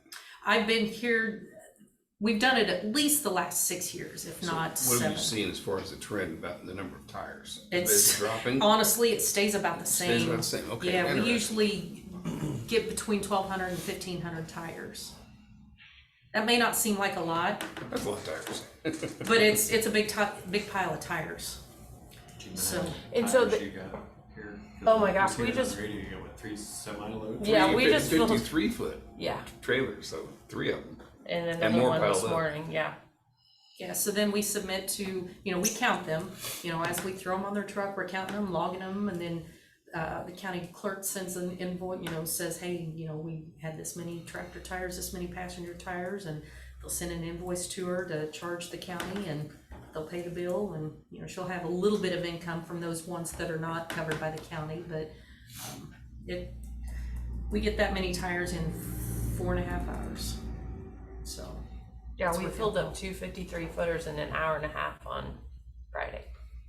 From county residents, Yeah. yeah. And then you got a third trailer and filled it up. Yeah, and then the third one came Friday afternoon or whatever. Generally, people wanna do the right thing. They do. Yeah, that's right. They really generally do.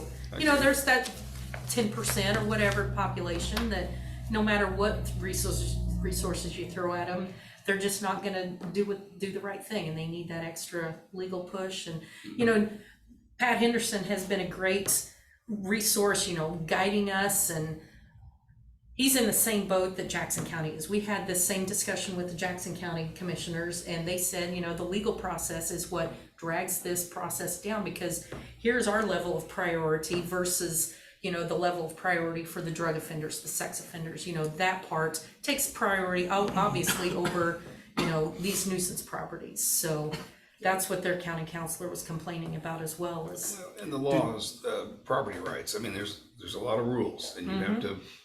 It slows the process, which is good, because you get absentee owners. We had situations like that, or someone's died and the family left the house, and then you can't find them, and so there's a good reason why those processes take a little Right. time. But at the end of the day, we get the house gets fixed up or it got tore down, Yeah. and we got there. So you can't have you have to be, I guess, considerate, a little compassionate to some level, but at some point, someone's got to step up and take care of business. So are we willing, and I'm just throwing it out for you guys to think about, but, are we willing to send these folks on this list an opportunity to clean up? And then beyond that, I don't know what it is, an application for ARPA, or, because it wouldn't take. No ARPA money for me. Okay. I'm just wondering, tire This is trailer. about personal responsibility, and if they're making improvements, these folks have got that covered. Actually, there's a, yeah. But you're not, but you're not talking to anyone. You're just taking photos and sending them a letter. And the discussion usually for these then comes after the letter is sent, and then they talk to Martha. Okay. And so, I mean, that gets the attention and for the nuisance complaints. And so then they talk with Martha, and so then Martha's the one that's fielding many of the excuses. And you're going off our resolution, talking to them about that, and And when you get no action, then it goes to Pat. yeah. I'd had a call about a nuisance in the city of Huron. Have you gotten a new complaint from there? I've not heard anything. Okay, because I know they were interested in any KES and the county's site, so I'm just curious. That's been about a month ago, so, Is that incorporated? yes. Okay. Because we usually only go into incorporated cities under contract. You know, we encourage the cities to take care of using their city government, their city regulations, govern themselves, and if their rules and stuff are not working, then we can enter into a contract with them, and then they pay our fees to help them, you know, give them whatever teeth that we can provide. We've done that with Valley Falls, Netawaka. Those are about the only two that I've been involved with in my years of any KES. So you contract direct with the cities also? Yes, So maybe that's a conversation for us too. It'd be less if, I mean, we have several cities that could be taking part in this partnership with us to provide this, because really the only thing we would be then would be the outlying, The rural. the rural outlying areas. Right. Then it comes down to a funding issue, you know, they don't have the funding that they're willing to spend to bring us on, and, you know. Which I know the city of Atchison has that designated department doing it. Like there's staff on. Your larger cities do have that mechanism in place. It's your smaller Yep. ones that don't have that in place. Cummings, Huron, it's tough. Mm-hmm.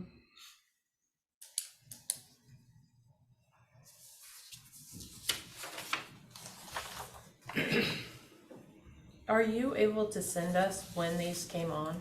Do you have that? I don't. You don't have It record says of when there's some they. dates on there, Those are the Oh, dates that's that, right. our Yeah, last these have been dates of all- reports that I went through but that. not the, not the initial. Yeah. That would be helpful, I agree. Yeah, I don't know if Pat Henderson has those, because the list initially came from him. Oh, okay. And I'll send may have you that. the update on my people too, because Yeah. they made improvements this weekend. Good, good.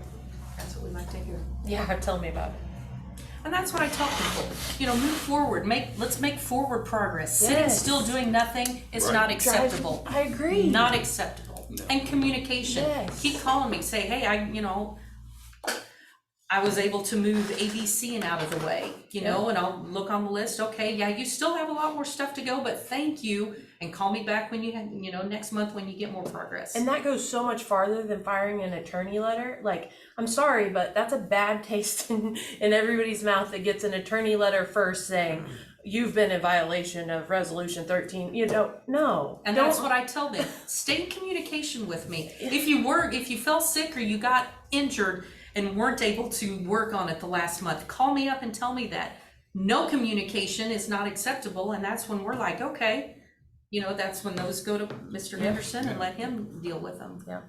And do you remember the term that he gave, because he was gonna try and change his approach to some of these? Yes, it goes through a different court, through the court system, how he filled us in, and I can't think of the correct terms, but then, and instead of imposing a fine, which they can pay the fine and there's still a problem exists, if they get a judgment against them, it would go, then if don't comply, then you're contempt of court, because you didn't comply with the sentence of the cleanup. We're not necessarily after fines. We want it cleaned up.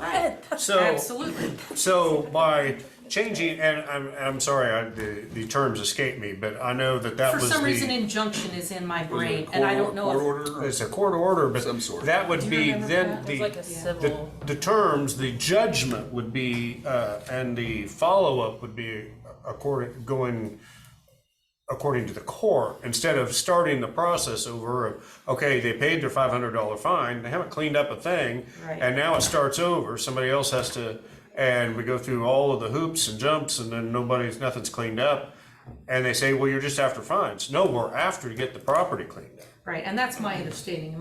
Are you, Right, and just as you're saying is that some of the been feedback we get from owners is like, well, you just wanna fund your department, you just wanna fund your position, you just want to, and it's like, you couldn't be farther from the truth. I mean, you know, what we're As you trying to drive do off in your BMW, right? Yeah. Right. If only, huh? But, you know, and I can understand, you know, if you're sitting in that position, you're going, now, wait a minute, you know, and the goal is to get it cleaned up. And so when you are paying the $500 fine or whatever the fines are, and you're not cleaning it up all at the same time, nobody is, the end goal is to get it cleaned up. And so, Yeah, the problem still exists. right, and so the approach would, as I was understanding it, and I don't know the legal term was, that then it becomes an agreement between the judge and the property owner. And so if the judge says, I want to see this progress in so many days, and then they come back and report to the judge. And if the judge is not happy with it, then they're held in contempt of court. Yeah. And so it's not a you know, fine situation. It's that, you know, you made an agreement with the judge to clean it up, and it's not being cleaned up. So, you know, I don't know whether it's working or not, but you know, that was kind of a change. and I think that's kind of where we are. We don't know if we're supposed to, you know, keep going back to the properties to have Pat turn them over to the judge, whether my reporting to him, he's already reported them to the judge. There's kind of a communication gap there, and I know he's busy. I'm not faulting him in that regard, but we're kind of in limbo here, wondering, do we keep going back? Have they been turned over? Well, we also just had some changes in our judges here too, so it's probably a good time to have that conversation with our county counselor. Well, yeah, I think even reviewing our nuisance, I mean, cause you have to refer to our resolution in your letter. And when you read it, I mean, we're threatening misdemeanors and fines and imprisonment, like, it's probably not gonna get them motivated to clean up their stuff more. You're getting angry phone calls versus, but, I can speak for me in my district, is I'm working with one-on-one with the owners and communicating with them to get them cleaned up. And I would be more than happy to send those updates to you guys for your files on mine, because they do want to get them cleaned up. And we appreciate that, you know, because, and that's what we turn to you commissioners for, is, you know, because you probably know them personally, you know, they're just a name and a property on this piece of paper. You know, we don't know them personally, so Yeah. it means more coming from you guys. I know me as a property owner, if my commissioner called me up and said, hey, there was a complaint against your property, you need to get that cleaned up, I would take that personally. Some don't, but I do, you know, I would be motivated to get that done. I've also had the opposite though, that somebody that's a third party can come up and make that judgment call and say, you know, this needs to be cleaned up.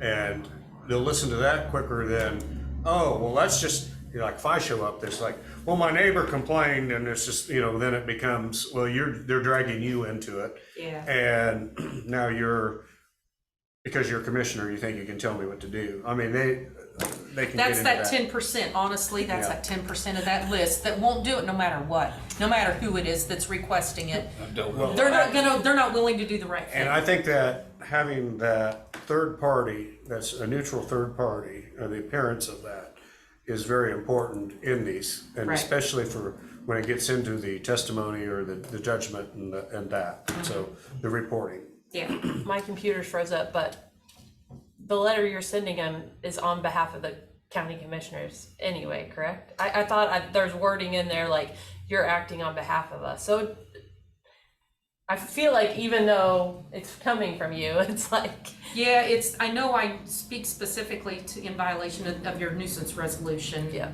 And I don't remember if it's referred to the Board of County Commissioners, resolution number, blah, blah, blah.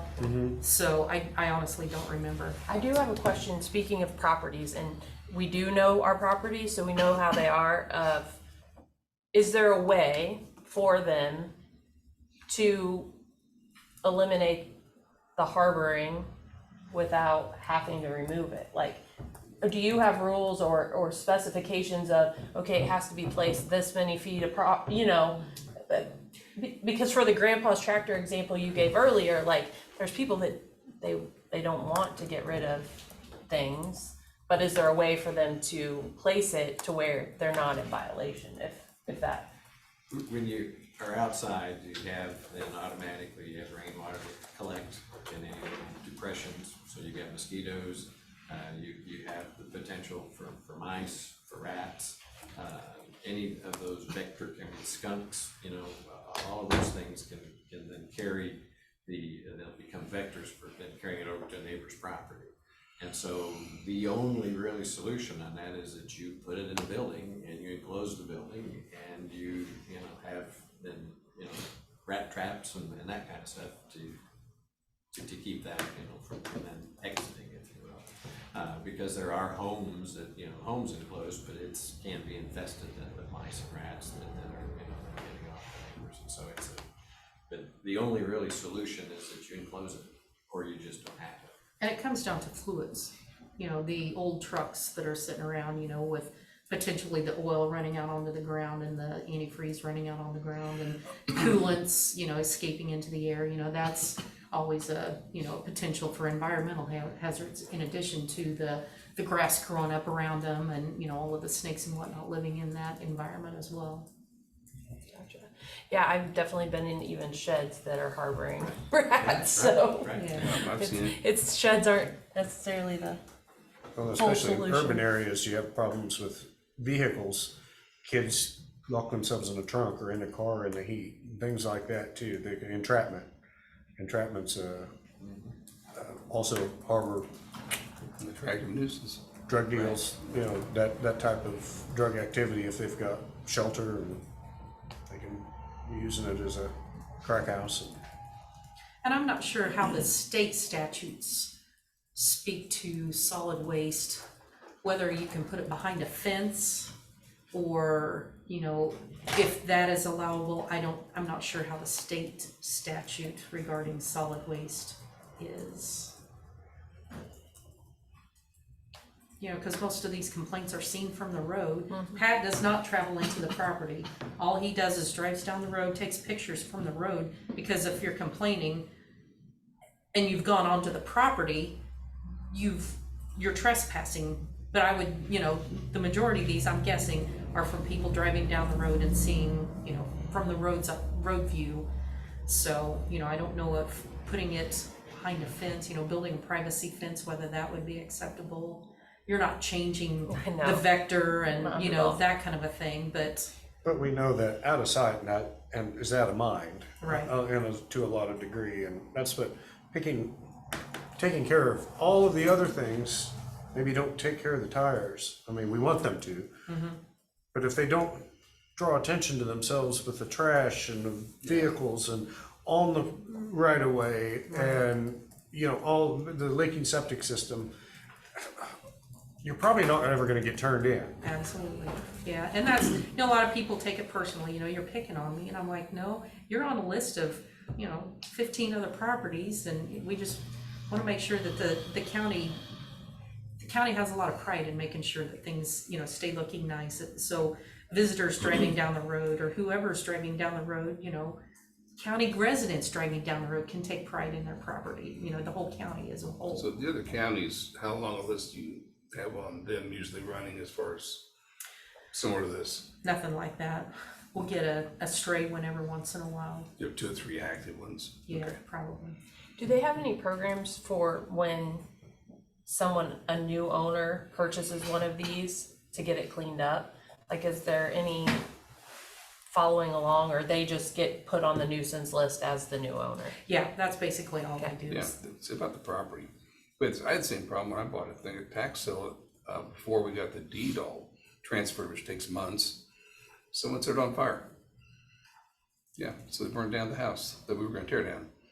So, I mean, how do you handle that? What if the guy would have died in there? Was that the county's house? Was it my house? I mean, so this gets really complicated on some of this stuff. You got some real messes sometimes.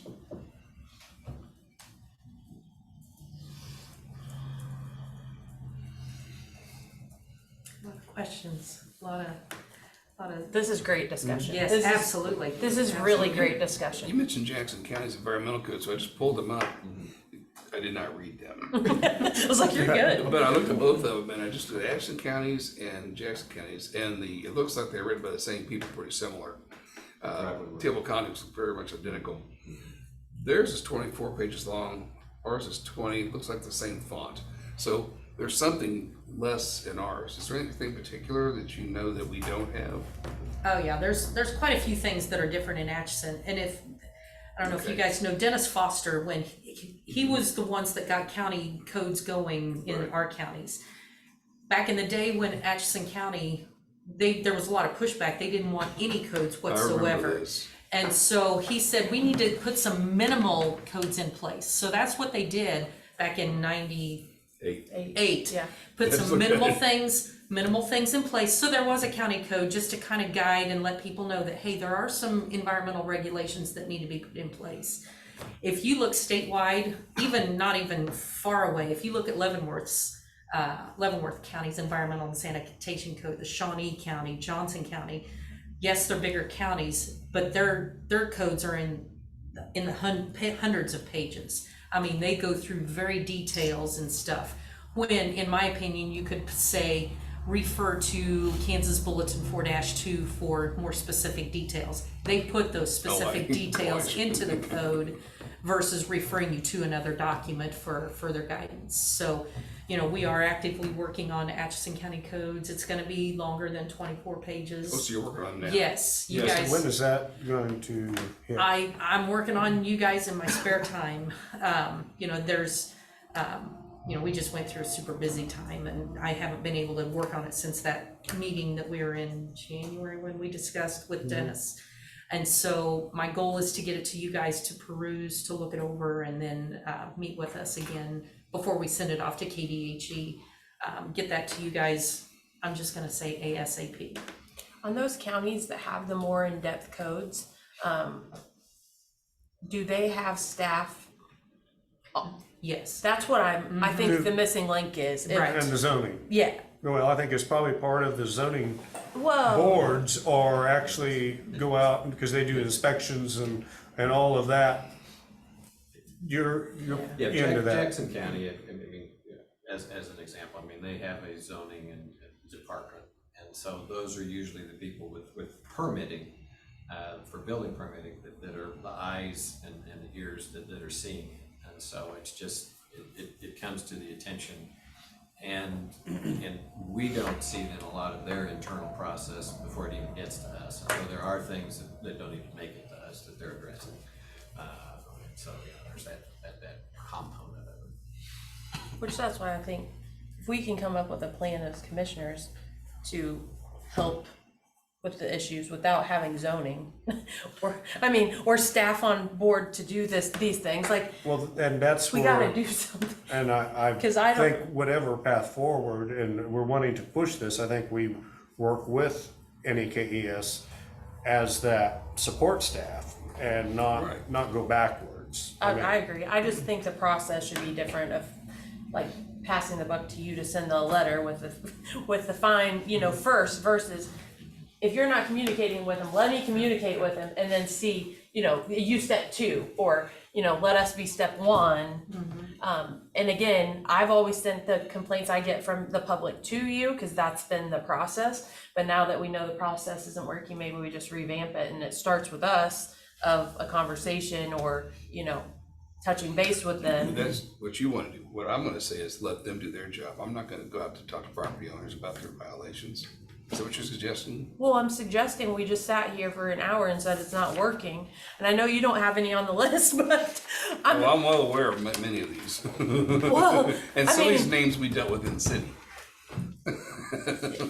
I just think, They have it's not their working. issues too, and I Oh, know yeah. because Yeah. like Yeah. the sewer systems and things in the new portions of the city, they are contracting with There's one on here. individuals. And it's working. Yeah, Yeah, that they're doing that, but of course, that's not our jurisdiction. yeah. But no, I just think we need, I'm with you, stronger codes and a little more assertive action by the attorney and get some action. this list should be 2 or 3 people and it should get resolved in a few months, is the way I look at it. I mean, right? I'd love to see that, but there's a sorry. handful of them, there's a handful Like, of we them that gotta won't take a go field away. Yeah, trip. there's, I've been At out least there, a Casey. handful. Yeah, Yeah, there's a handful that won't go away. I've been out on a couple of well, tours. I would That's say their there's way of probably at least 2 handfuls that probably have the same problems that have just never been reported. They've got complacent neighbors, or live maybe in more This rural. list or- should be longer. Yeah, so. Oh, absolutely. Yes, so, and I think that if they were contacted, you would have the same pushback immediately with certain ones of those. Of course, they haven't been tried, so, you know, I'm doing my theory on it, so. Yeah. But, Well, we're willing to, listen to you guys and, just, we just need to know, what you want us to do. and- So we don't know when they came on the list, and do we have documentation of all the attempts trying to clean these up? Cause I would be curious if Well, you guys, that's if our you guys, files. yeah, think that throwing the book at them works, then let's pick the oldest one and see how much documentation through the years and see, I mean, they're not getting cleaned up, so it's not Number working. 2 on the list already been to court. Right, Really? That's Yeah. not, and number 3 and 4. They look all good, yeah. yeah, probably. Oh, yeah. They've all been to court already. Yeah. I know, Dennis Foster see, spent those aren't a in my lot of district, so I don't time, know those people. probably I mean, 2015, 16, Dennis Foster went to a number of hearings for number 2 and 3. I'm not sure specifically on number 3's property, either 3 or 4, property owner. Spent a lot of time and didn't go away. I don't know how much they paid in fines, but it did not go away. So,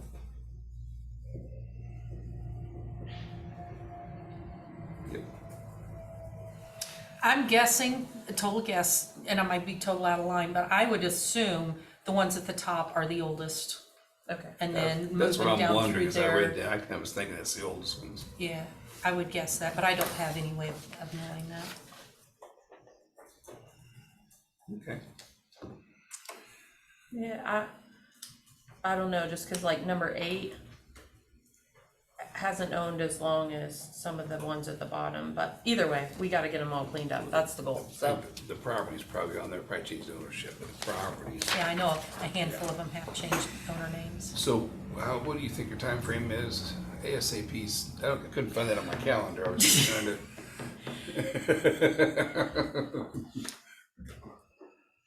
So your sanitation months? codes, is that what he's asking for? Yeah. Okay, and is your board gonna come with you to present them? Cause I know there's a board of realtors and different community members that sit on there that are helping you, create the codes and change them. Yes, we had a community committee that met, and we went through all the proposed changes, and I have those proposed changes that I'm putting into the codes. You guys, Eric, because K.S.A probably, when did you come on as commissioner? 21. Yeah, Eric, because I sent the initial proposals to you guys at that time, the commissioners at that time. Right. They said, yeah, go ahead and put it before the committee. So the committee met summer of 21, because it was right before Logan left. Summer of 21, it was installers, wastewater haulers, realtors, bankers, road and bridge. I tried to get a smattering of population or property owners to come together to discuss these proposed changes. They gave me some suggestions, and those suggestions are what I'm putting into the proposal that we gave to the commissioners back then. I just need to finish those up to get to you guys to say, yes, send these to KDHE. Then once they leave you guys, I'll send them to KDHE when they'll go through with their fine tooth comb, saying, okay, you need to change this, and this. Could be terminology, could be, anything, but they do go from, if you wanted to just change this line item here, they're gonna go through the whole code, no matter what. So some of those, committee members had said you had one meeting, but they hadn't heard anything back. We met 2 different times because we didn't get it all done in 1 week, Gotcha. but we did meet, and we've not met back. We've been compiling them since then. COVID hit, we got busy, I mean, we're just working on, I don't have dedicated time for just your codes. So that's why I hadn't given you a specific time. Yep, What are we? I get it. Mid-April, end of April? I might say 1st of June. Well, that's good. That's a First good of idea. June, 1st of July, because I want to get Okay. you guys done so we can be working on the rest of our counties as well. So. So midsummer, that's good enough. Yeah, yeah. Yeah, it's not gonna be, because we've been working on them long enough that it's time to get to the next step, to get to KDHE and get moving forward on them, so. So I will dedicate time to get them to you. Any other questions for you guys, I mean? Thank you, Mary. Okay. Well, thank you for your input. Yeah. Pat, do you have any other questions or input or whatnot? So. Come on, give us some guidance here. I'm just glad we can have these conversations, because this is where we get action going. I mean, Yeah. face to face, in person, what do we Right. need to do better? How do we, Yeah. So. because I think you can take the blame all day long, but it's on us too. Well, it's a group thing, you know, there's We no. need to take initiative on our own side. Yeah, Bottom line, we shouldn't have to deal with this ever. I mean, but that's the expectation you have as society. Well, It's and just the way we also work. decades. yeah, That's been. that's their way of life. That's their way of As life. we saw in town, because it's just been put off forever. And then we got where the city commissioners were cherry picking the list back in the 80s and 90s.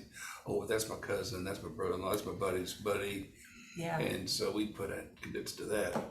And all of a sudden, a lot of things happen. What's fun is you start out with, say, 100 properties that have problems. And the guys, and they're making the worst to the best, even though it's still bad. And the ones down here are like, yeah, right, we heard this before. And up here, we start tearing down about 12 a year. After the first 2 years, the guys down here start calling, hey, what can I do to fix my place up? What do I need to do? So we did have a lot of them get fixed up. And so it made our job easier by just saying, tough, down, just do it. right. And all of a sudden they're like, okay, now what? And then a lot of these did get fixed. And I don't know if it's a tax rule thing, you know, whether someone suggests you just go in and clean it up and add it to their tax roll, and I'm like, that's a lot of responsibility for your road and bridge guys or whoever you That's what hire we to do That's that. what we do, is put it on the, a tax sale takes care of it if they don't pay it. Yeah, Which a lot of these were already behind in taxes. I mean, it's not, it's never like just tires, it's like, they have a lot of other problems, Yeah, They haven't paid their tax, they haven't paid the ones at the top of that list the are water's the, been off for 4 years, things like that, and you're like, the house is falling in, I mean, yeah, it so, wasn't rocket science. all right, well, we appreciate you guys' support in the past. I sent the letters out last week for putting us on your 2024 budget, and so, we'll just keep on keeping on. Thank you. All right, thank you so much, Thank you very guys. much. Appreciate it. Thanks, Matt. Appreciate it. Thank you. Good to see Good you. meeting. Bye. Okay, request for payment to Exchange Bank for Gilmore Bell PC for sales tax revenue bonds, USD 377 and ASAF.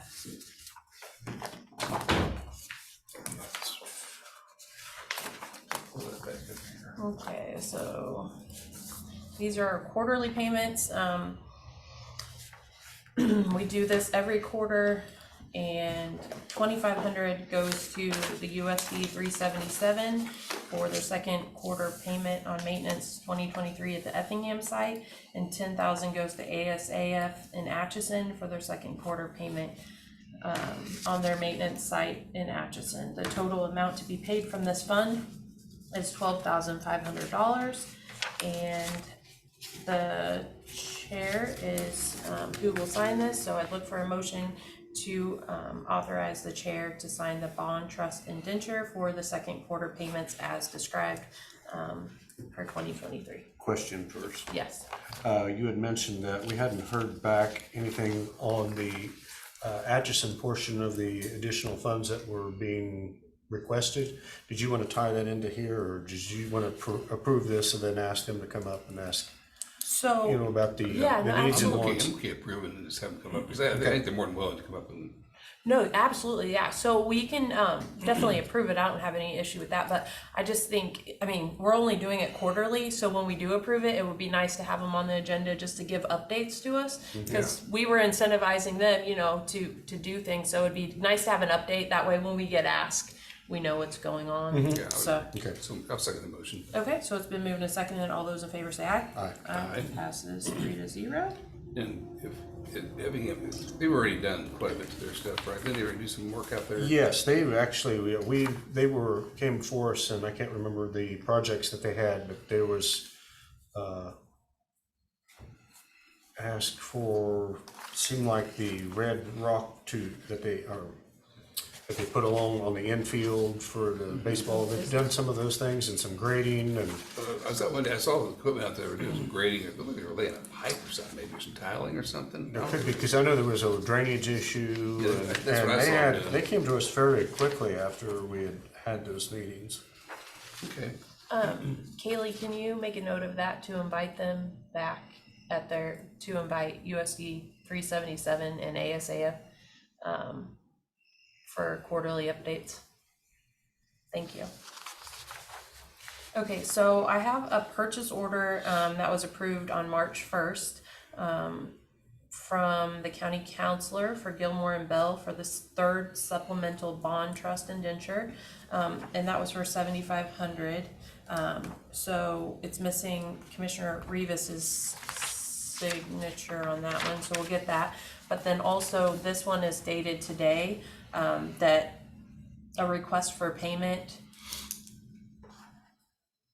You are hereby requested as bond trustee under the third supplemental bond trust indenture dated January 24th of 2023 to pay the management and operating reserve fund for $7,500 to Gilmore and Bell for the municipal advisory fee. Do I have a motion to approve? Municipal. I've This never is- seen this before. So I can kind of give a little backstory. Yep. If I can remember Please. it correctly. Basically, you've already approved it. We did a purchase order previously that you've approved, but it should have came as this request that you just read. Okay, It should have came as that because of it being from the bond trustee because of what it is. not an internal purchase order. This is, Oh, okay. got it. So it should be that documentation, not the purchase order. So basically, you've already approved that purchase order It just to disappears. prove it, but Yeah. it needs to be that form versus. Okay. Okay, I'll move. Second. Okay, it's been moved and seconded. All those in favor say aye. Aye. Passes 3-0. Thank Thank you, you. Kaylee. The only reason I knew that is because Michelle just said it. But Well, you know, that's it's just the kind of point. like, I'm not familiar with that.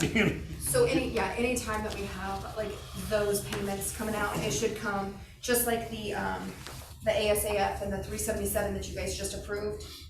We have those come through that trustee of the bank, so we have to do it on that form versus a purchase order. So we just messed up. Or just didn't have the right paperwork.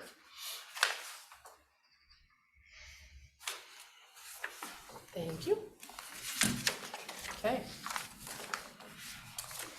So that is, we're down to older unfinished business before the board. Do you I've guys? got something that's new that just came up today. Yeah. I believe it was during our last budget meeting, and we were talking about the crisis center. Oh, yeah. And I reached out to Keith Rickert, and he's no longer there, but I just got an email. I'd said that we would like to have a meeting with our stakeholders and them about what's services available, you know, how to utilize the crisis center and whatever. And they're up to meet. I got a email from Adam Bergman. Yeah, Bowman Weeks. Weeks. Mhm. And what I didn't know is if we have a meeting with them and our stakeholders, should that be a meeting on its own or part of a commission meeting? Or I think it's part of for a the, commission meeting. I didn't hear I what think you it's just part of a commission meeting, makes Yeah. sense to me. So, I mean, so the public could hear I it agree. too? Oh, yeah. Okay, and he suggested coming up, he suggested the 16th. Of course, that's the meeting that we're not here on the Tuesday, that's on the, but I didn't know if we wanted to schedule I've got that here, for So- that month.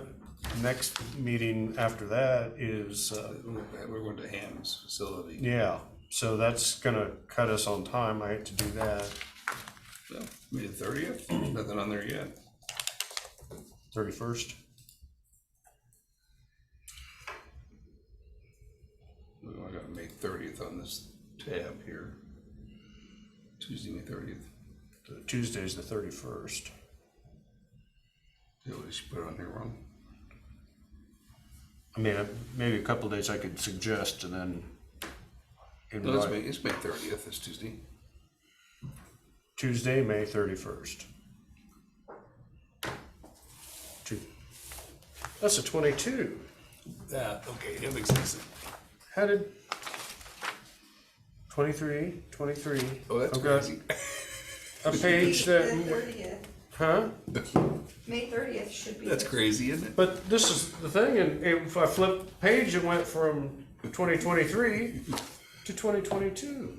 Yeah, got nothing. So I'm not crazy.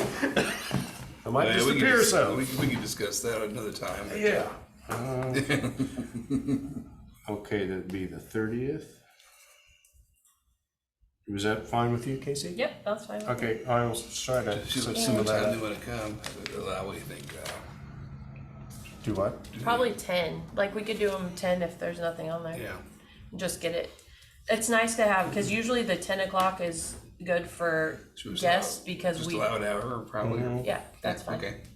And I will speaking of see if putting in that will work. calendars, the May 15th is that Monday. That's when I'm gonna invite Steve Krasko with Advantage Computer Enterprises up to talk to the commissioners and IT.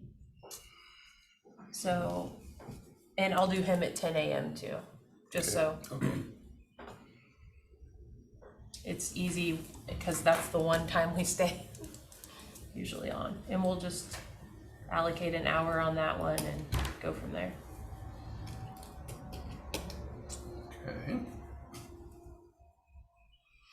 When I get more info, I'll clue you guys in on the details.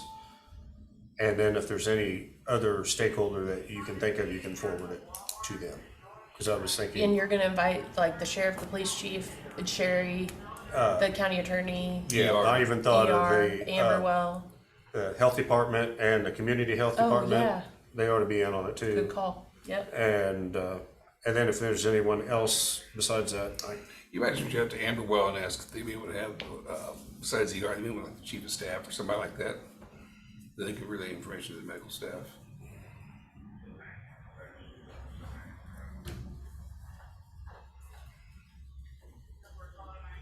okay.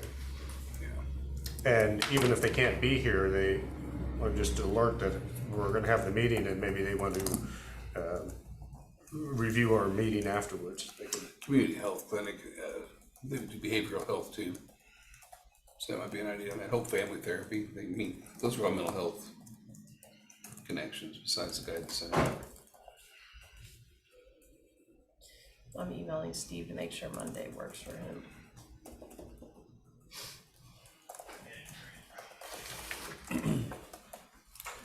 We'll see if.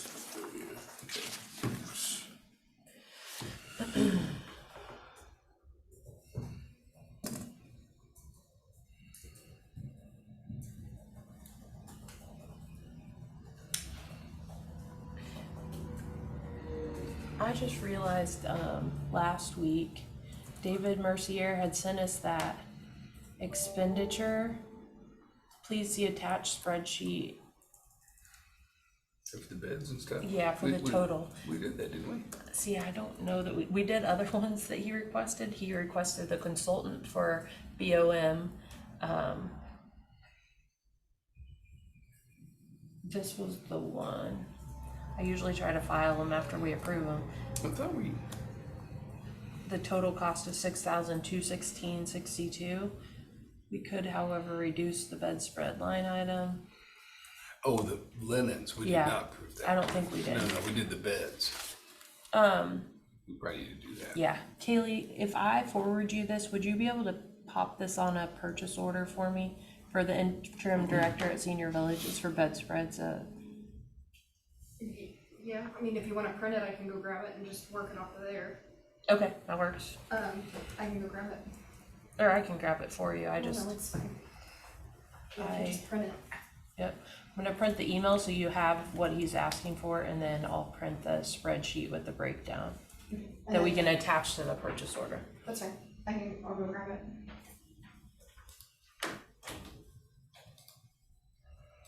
Yeah, I love getting my inbox cleared out, but I keep things in here until we take care of them, and it's like, I need to do some inbox maintenance. Like I was doing good for a little while. it drives me crazy.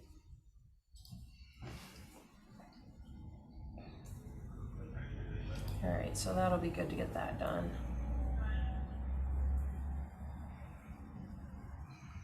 So we'll have some time to talk a little more about procurement policies. That thing in Joe left. Was he sticking around for that?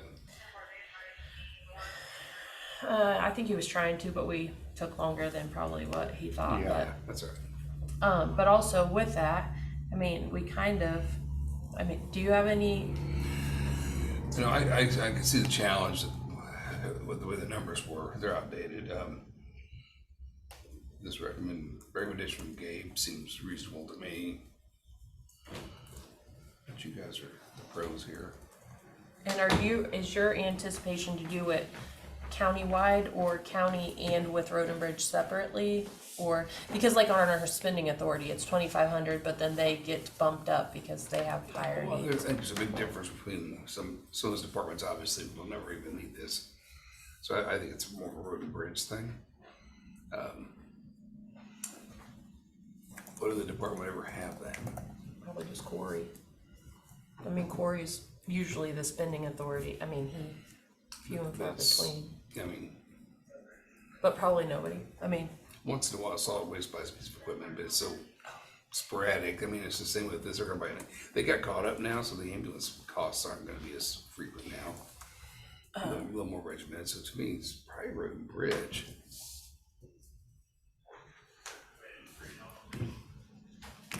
that just triggered something else I wanted to visit with you guys about.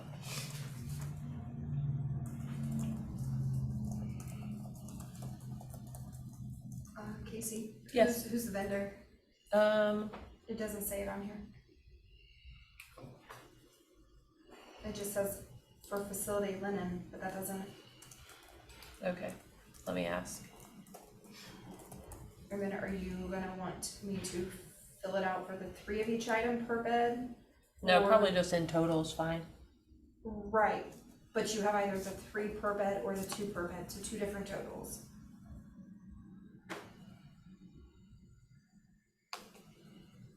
Three each, I think that's what he was Yeah. asking for. Yeah, one in the bed, one in the shelf, one in the laundry, or something Yep. like that, he said, wasn't it? Yep. Can you please let us know the vendor for approval? I just put you on an email, Kaylee, asking for the vendor. Okay. Yeah, I don't see anything wrong there.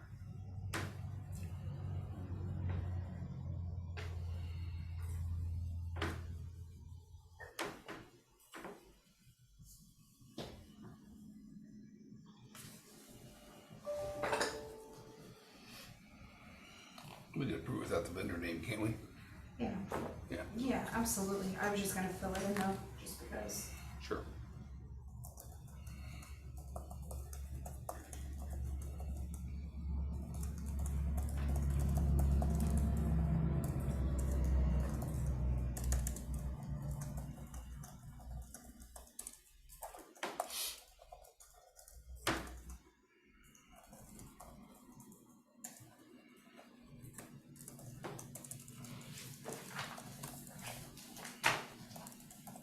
I'm gonna go grab that. Here's the supporting documentation. Thank you.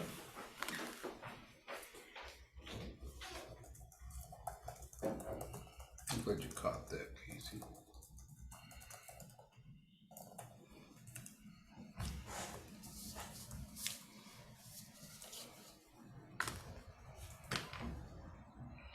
What was the cost per trailer? on the- 1,800, On the entire deal? Okay. which I'm glad you brought that up because I've gotten feedback like throughout the weekend and wanted to visit with you guys about it. Thank you. You're welcome. All right, I would look for a motion to approve a purchase order, from Atchison Senior Village, out of their budget to vendor. We're clarifying the name of the vendor for 3 bedspread linens, per room in the total of $6,216.62. So moved, it also, bedspreads, I think. Yes, recommendation, from the interim director, sorry. So moved. Second. It's been moved and seconded. All those in favor say aye. Aye. Passes 3-0. Okay. There you go.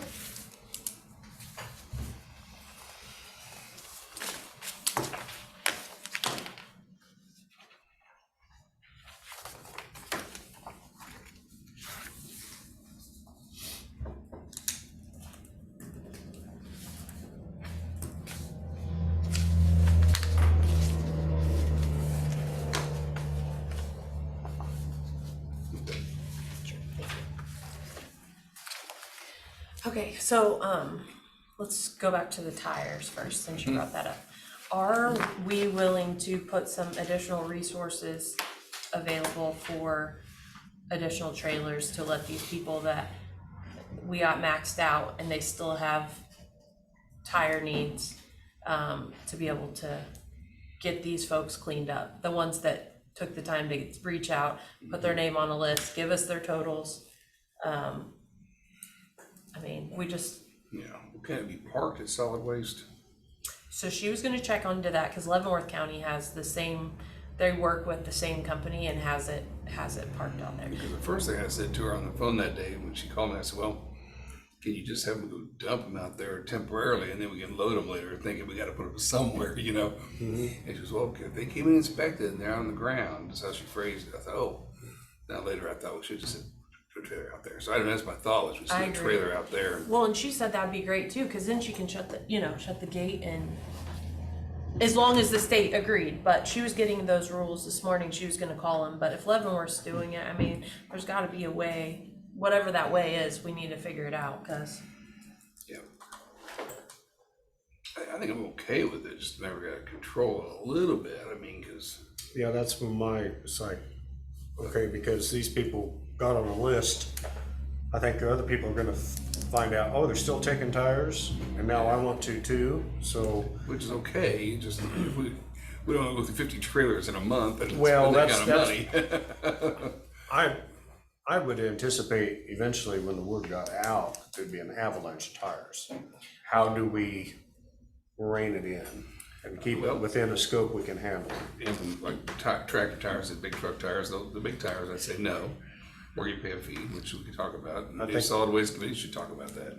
Yeah, I think that we need to have those recommendations and fee schedule and things like that before we just automatically say yes. So I think one of the things we've learned is this was the first year, we need to make some tweaks.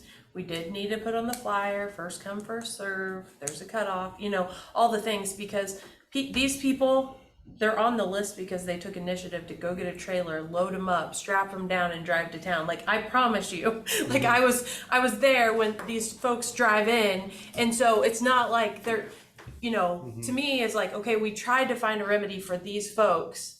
And now beyond that, then we put a program together. Like there's a couple conversations of, yes, we need a permanent program with a fee schedule, but like for this scenario of people that took the initiative to have them, can we accommodate them? And then How many are we talking about total? I mean, is it gonna take another trailer or what?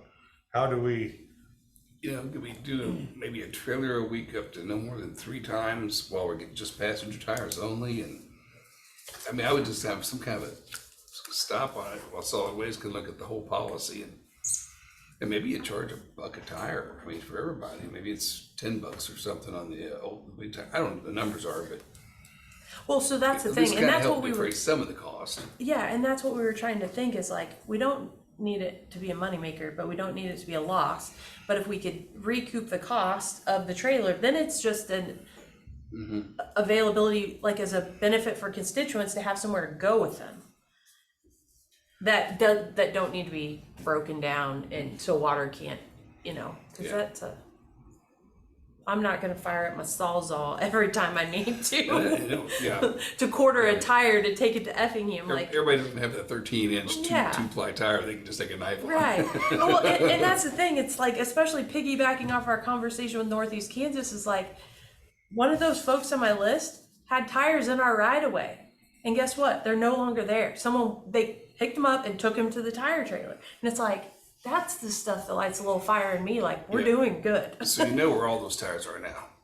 They're all still loaded up on trailers or in trucks because they don't want to unload them and load them again. Well, I know. So they need to have an answer. of some Exactly. kind. And that's why, and that's what I told him. I told everybody, I was like, we're meeting Monday and I'm going to talk to the commissioners about it because I appreciate them doing that, like taking the initiative to load it up. And Joe's going to give me the contact info, but like his uncle was like 80 years old and went out and loaded up a whole trailer full and then found out, oh, now we're full. And I'm not just saying, but there's people out there that are doing it. It's going to get your manpower out there to load them, or to get them in the trailers. So how did that work? Was there ramps or something down here? 23 Benedictine football guys and coaches. Yeah. Joel Osborne came through. Like he's with those guys helped so much. Like it was amazing. But So shout out to the BC yes, football. for sure. But speaking of that and talking about resources, because Sunday when I was out with the city and our guys out at the recycle center, we were talking about it, and Jody had mentioned, historically the county solid waste department had additional people that could do things like that. Because right now we don't have very many people on the roster. Everybody has a job at a manned station, and there's no one. So like when we rewind last week when we talked about road and bridge should be taking care of road and bridge. When I'm driving and see a washing machine that just got thrown in the road, half right away, I call Joe and he pulls his road and bridge guys to come do because that's been the process. But like to me, after talking to Jody's like, K.S.A, we used to have a couple extra people that could take a loader and a dump truck out and get something out of the right of way from solid waste. And that's how I think it should be, is we need to give them a couple more people and they're the phone call for things like that. It's not funneled through road and bridge, but solid waste, and then like they can have help because their manpower, they're strapped with what they're doing right now. Stacy didn't put anything in her budget regarding more help, did she?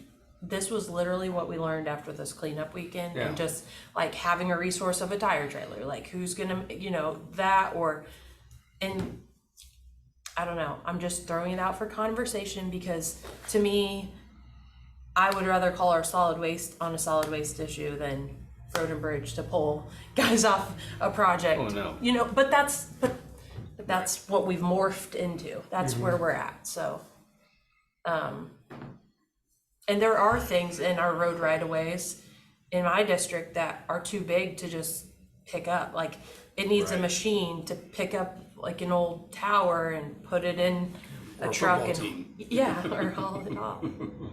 But and So they just handed them up into the trucks. They didn't have any kind of a ramp to get up. Because I'm thinking at the solid waste station, like if I have 4 or 5 tires, it could be easy for me just to roll them up a ramp and put them in the truck. If you're talking about you need a couple guys to heave them up there, it's different. well, and also I think we want our people manning it because you get your bang for your buck. It's as many tires as you can fit in there. So lacing them and stacking them nicely instead of just throwing them, we're Right. gonna get more return for what it is. But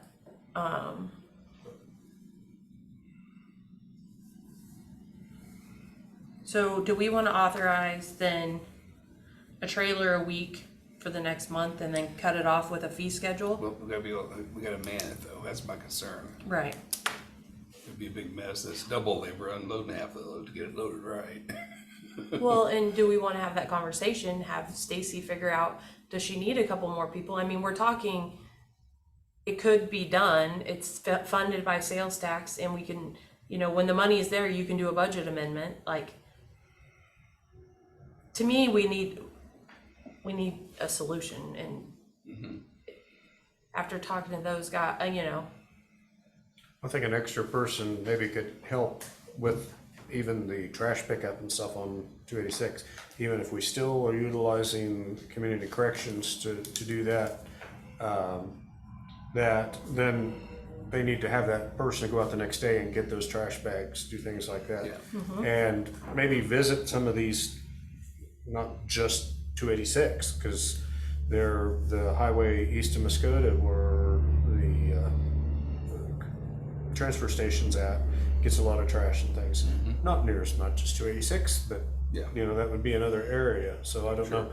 And I was recently in contact with Stacy because all of a sudden the corner north of Effingham where it turns to go to the transfer station, there was a pallet with a lot of trash bags all heaped up in that center. And it found out that the Boy Scouts had picked up that highway through there. But see, it wasn't coordinated, the dump wasn't open. The transfer station wasn't open. Gotcha. So then someone had to go in, and I'm assuming that it was someone affiliated with the Boy Scouts, had to then pick them up when the station was open and take them in. But, you know, Yeah. maybe if there was someone available, they could meet someone like that. You know, if there was Yeah. something coming in that So, yeah, could work that's with a that. really good point. Because for some of these outlying areas we were talking about, if they're bundling it up and putting it there, I mean, yeah. and making a call, we could, At one point, the county used to put a dumpster out at the county lake. Well, that became a problem because Brown County residents were coming down and filling it. You know, it wasn't I remember monitored. that. It wasn't monitored, so we had to take that option away. But, you know, that was always an interesting thing. Maybe we could authorize this to be effective for next week and give us a chance for Stacy to yep, kind of get her guys organized. Maybe week one, maybe she needs a couple volunteers, but maybe then we can at least get one more hire done. That makes sense. absolutely. And then she'll have some flexibility. Okay. She might want to say tires can be brought out on 2 different days, you know. Okay, so let me repeat back so I'm I'm just brainstorming out Are we loud. talking about a full-time hire, or are we talking about a part-time, that'd be just certain days, or? I think she needs a full-time. Well, They're working I know, on- but just, I think so too, but I wanna make sure that we're all on the Well, same and page. she's also got people nearing retirement age, and so she needs to get someone else in there to start getting trained and Well, and also, knowledgeable. those guys don't take, maybe they told me when I was dumping, but they don't, their vacation, I mean, they're short staffed, but they have the crew that makes it happen, like, hey, Yeah. don't They worry work about it, together. I'll get it, you know, like, yeah, they're a good, yeah, they're good. Good Yeah, but team. like someone gets sick all of a sudden. yeah, having somebody else on. Yeah. Okay, so work with Stacy, extra person full-time, and let her work out the details as far as what day next week, but maybe next week we would start with volunteers until she can get someone hired, and then just coordinate we could do a tire trailer from this time to this time and have a volunteer man at that time, because that would be easier, and then, okay. Yeah. See if we Sorry, can- I'm see if- making See if we can get lucky on a volunteer too. Even just a couple of folks that could help out. So one I of the, nominate Alan. Yeah, well, my back would love that. well, actually, speaking of that, one of the constructive criticism I got was that it was during working hours. So would we want that to be available on like the Saturday? So that totally threw me off. Earth Day was Saturday. I totally expected Friday just to be maybe some schools doing a few things, and Saturday to be the big day. And so when I got that call, then I saw the pictures on Facebook, I was like, An hour heck? and a half. and 2 Saturday was 50 dead. Footers. Saturday was not busy at all. This is what I was told. I wasn't here. Oh, So it's full. what's that? No, I meant as far as just people doing stuff. So I don't know. Yeah, I think whatever Stacy says. Okay. If they're sitting on loads of tires, they're gonna come when it's open. Okay, yep. Okay, But what she doesn't wanna do is walk in there on Monday morning to unlock the gate and there's 20 vehicles lined up in the highway. right. So- Well, and yeah. Okay, But well, she- then but I'm gonna get also, with her. If she can find out if KDHE allows them to temporarily stack some, in case you have to do that between trailers. I mean, you don't have to be 500, but I mean, Yep. public can be patient when we get there. And the lady at KDHE that I emailed was Jessica Ruiz, so I don't know. She was the one in charge of the tire grant program, so I just gave her a recap Friday night because I was so overwhelmed with like, how do we help these people? So I hope to hear back from her. All right, so a trailer a week. Yeah, you don't want to see there's 3 more trailers here all at once. Just do one a week. Come back next week. We need to rein those hours, make sure that there's a certain day or time because, and that would have to be up to Stacy Yep. when that needs to happen Yep. because. That's why if they're staffing, she can say, well, hey, if we do it on this day, I won't want to say a day, but this day, a certain day, then we can handle it while we get started. We don't need a volunteer. Because we don't need them to be dribbling in 5 or 6 days a week, if they can have windows of opportunity to bring them in. And think about workman's comp and just, it's labor intensive throwing those tires, especially with the rims. If we need to look at how the trailer's parked out there, if there's a way to maybe put together some kind of a little ramp that it'd be easier to roll them up or two-wheel them up or something. I mean, 'cause some of those things can be kind of heavy. Especially the ones with the rims on and stuff. You get a big tire with a big heavy rim on it, it's got some weight, and it's also hard to hold on to. I mean, they're just, they're clunky. The one thing about waiting, and again, I'll talk to Stacy to see what she's comfortable with, because I know she was working with Leslie at ABC Tire this morning, trying to get this, is for the folks that have already loaded them up. But either way, hopefully it'll work out for them. I mean, we really want to try to find them a solution. Well, if they get it this week, that's fine. Just make sure to work for Stacy. Yep, nope, absolutely. I will visit with her about that. The solid waste committee needs to be dialed in on this whole thing. Yeah, they have been. She asked him to volunteer. We're having a committee meeting on Wednesdays at 9. Well, and even Friday night, Kaplinger and Austin and Stacy and I, like, we were all there in the chamber parking lot and, talking about what went good, what went, and eventually we need to get a fee schedule and have it available Yeah. consistently, What do you pay for like a combine tire or something like that? If you turn with Dylan or somebody comes out, what do you pay? Do they take it? I know passenger cars are $3, aren't they? I think it's 5. Is it up to $5 now when you get new tires? I think it Maybe it is. is 5. I don't know. I'm I thinking just $5. paid the bill here a while back. I didn't look at the details on that, so. On combine tires, I don't even know because it's just such a big bill. You just I know, right? you write the check. But you think about all the backhoes and just all the implements that the tires that people go through. Yeah, Yeah. they're not cheap. I did receive another confirmation that from Alan Bergman Wiggs that the 30th will work. Awesome. So, Okay. did you have that down? That I want to put it on the agenda for our meeting Tuesday the 30th. It'll be It's wide open Guidance right Center, now. the Guidance Center, and there's going to be. He said Jerry and Colton and I will see you then. So I'm not for sure who they are. But then I'm going to invite other stakeholders. Yeah, so you'll take care of that. Yeah. Okay, I'll look perfect. Thank May you. 30th Guidance Center with Adam, and discussion is what?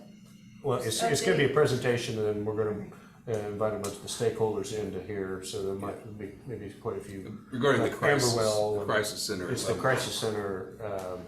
Since we started Actually called. funding that, they were from the Cushing Hospital. What time? It's got another name. 10. Thank you. I up at 10. So we'll make sure they I'll get dig on into it there. later. Okay. And I'm assuming we'll still be here. I Yeah. think Probably it'll so. be quite Yeah, a. make quite sure a- everybody knows that. Yeah. Okay, thank you. How's the cutoff, the Thursday cutoff for agenda items going, Kaylee? It's going good. Okay.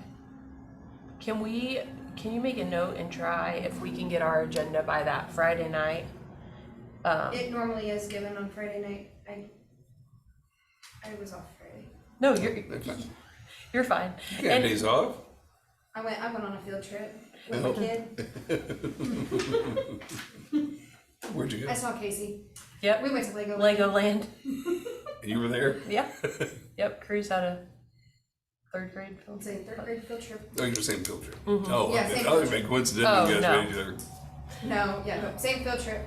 Different That's classes fun. though. That's fun. That's a neat place. I've sent instructions to send it to the clerks, but some haven't, so maybe. Yeah, cause I don't remember getting an email last. Yeah, I'll send a reminder, but I just wanna make sure that we have everything on there that we can. I'll say And as, also like, as long as I get it, I put it on the agenda. But when I don't know what I don't know. and then is it the clerks usually that are gonna notify department heads of like change of dates of meetings or change of locations? Like for Christine that went to the courthouse today. I don't know, that's probably something that needs to be discussed to figure out what needs to happen, cause I don't know that. Yeah. Well, I just think something like, if you want me, like, I mean, I don't think that we don't have a problem doing it, I just need to make sure what needs to happen and let's communicate that, so Right. then that way, Right? absolutely. then that way we're all on the same page. Yep. Because we're coming up on, So the May 16th meeting. will be May 15th. Very, very short. Was it an hour or 2 hours morning? 16th or 15th? We moved it to the 15th on a Monday I'm because we're sorry, going on. 16th won't have it, be on the But the 15th. second is our budget, so we'll have 10 to 11s only open for, But the other one's a Hams Day, which one was that? That was the 23rd, Right, and that's the one that's gonna be real short, Yep. right? Yeah. yep. so I have no idea, so is something supposed to be, so Alan, I know you're in the agenda currently. Nope, am I messing you up? I'm good. No, I'm in a read only, so you're fine. No, I'm just gonna tell you though, if you go to the May 2nd agenda, if you click on there, see how I have it blocked out. Yep, So my question then, is that something that we need to do for the 23rd? How long is the tour of the ham facility? we were leaving at, I have, it shows here at 11, so. yeah, because we, tour at 12:30, right? Was it 12:30 tour? 12:30. Yeah, so that's right, so we'll adjourn at 11. Yeah, so we'll be here So we're for, only having a meeting from 10 to 11? well, 9 to 11, but 10 to 11 Well- for the official, yeah. Okay, yeah, see, yeah, I did, okay. So probably at 11:15, you should move that tour part. So I'm saying, in our meeting, well, I guess that's okay, you got it, we got 11, so that's fine. What date is that again?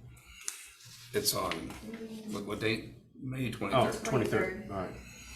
Yeah, so we'll have our open session 9 to 10 and 10 to 11 for business.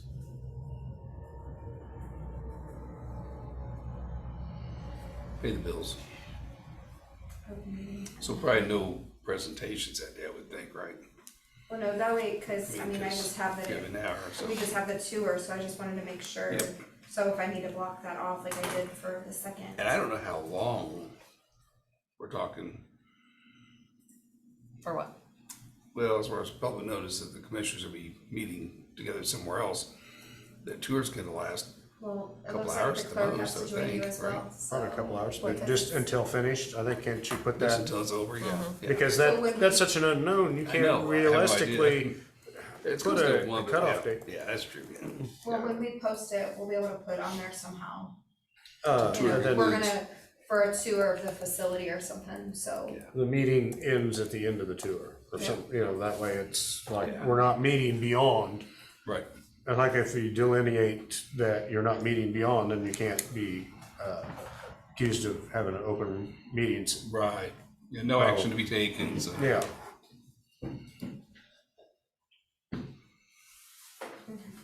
Well, that way I can do some blocking out on that agenda. So then that way we don't, And you got the Bowman guy, well, I wrote it down. okay, Dr. Bumenwigs, yes. yep. And will you pencil in, 10 AM on the 15th? sorry.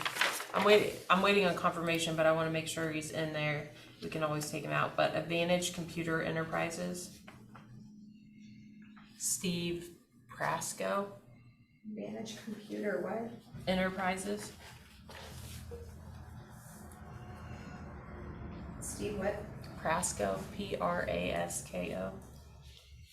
Okay, how long? An hour. I'll put that on as well. Thank you.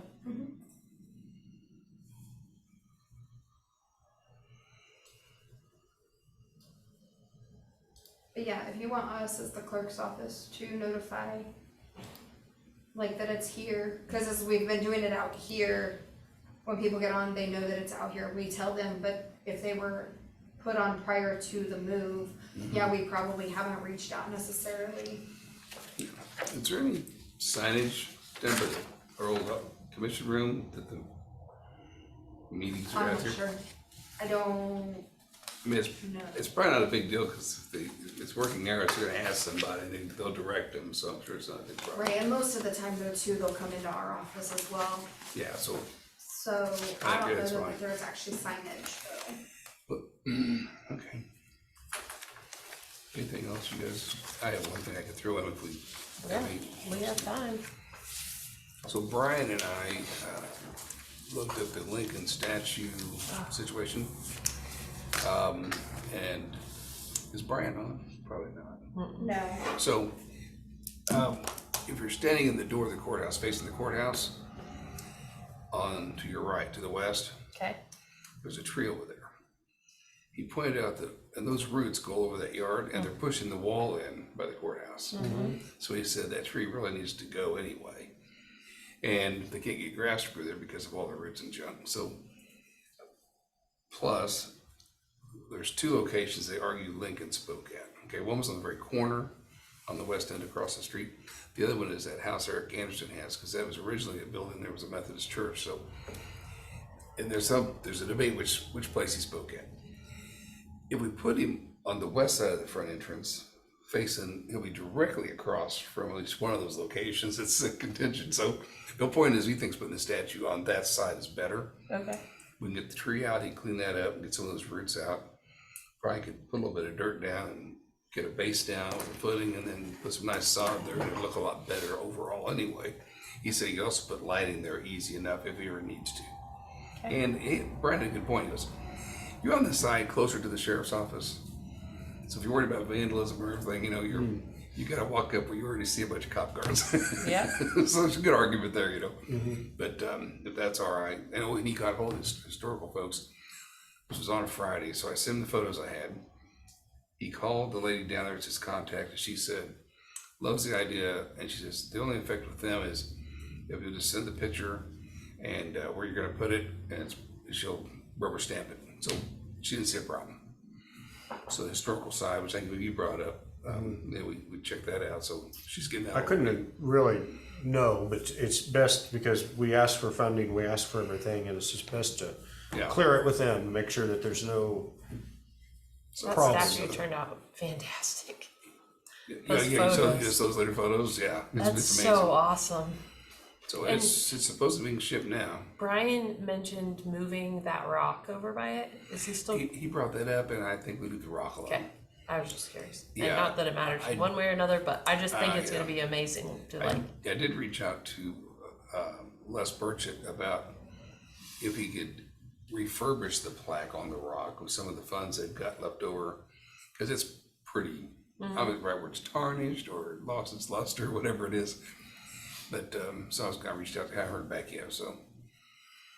But I think as far as like if we have to do a little bit of dirt and sod stuff, I think there's enough funding left for the statue that shouldn't cost county anything. We might have to pay to take the tree out. Brian said needs to come out anyway, so. Phillips pushing on the wall. And actually, the tree was planted pretty far out, but those roots are just crazy. I didn't know what kind of tree that was. Anyway. That's the latest on that. Sounds good.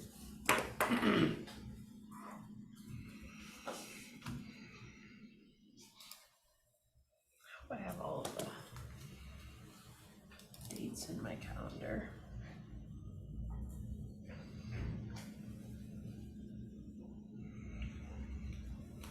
Did we choose a date for appraiser interviews? Yeah. Oh, there it is, May 8th. Okay, there's so many dates that we have right now that I just wanna make sure I have I had them to all. reschedule my dental appointment. Okay, that was right. I did this I was morning. like, okay. Okay, perfect. And time on I had I it just made a block. 8 AM. I said, I plugged in it, yeah. I guess I plugged in at 8. Then I got something else that came in at 9.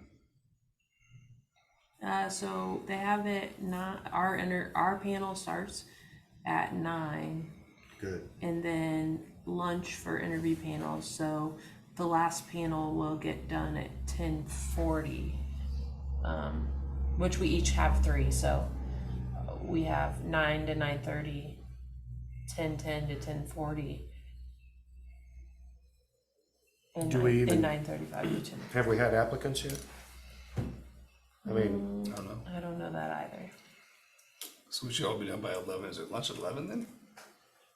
that's with the Okay. initial, then we eat lunch, then we'll have a meeting of the minds. Yeah, okay.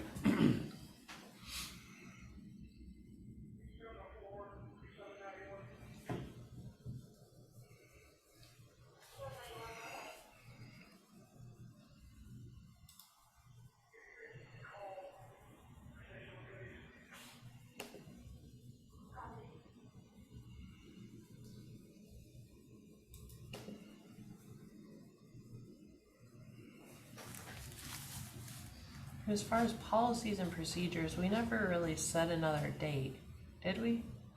Or are we gonna ask Jody to come back with her suggestions? I thought she was finishing up the I know everybody's got so personnel much part, right now. Yeah. Yeah, I thought she was finishing that up for us to finalize that one. Okay.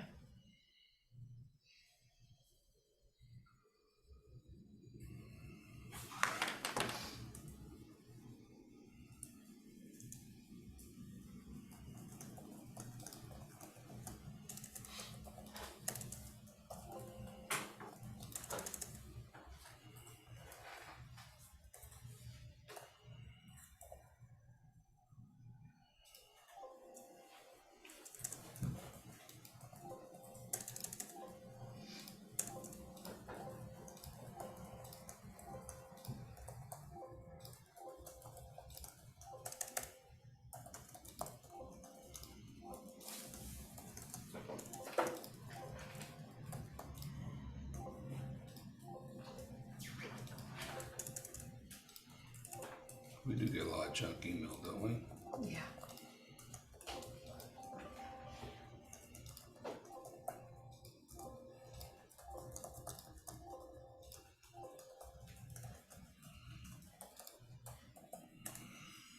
Okay. And you've been to that budget training thing in Topeka Yes. before. Yep, Mark and I went last year. Do I need to take anything with me necessarily? So I just, Just our notebook, tablet? yep, that's how. Okay. They gave a few handouts, but they do like the presentation up on the screen and just slides and discussion, and I just took a lot of notes, and Yeah, I was to that probably 3 or 4 years ago.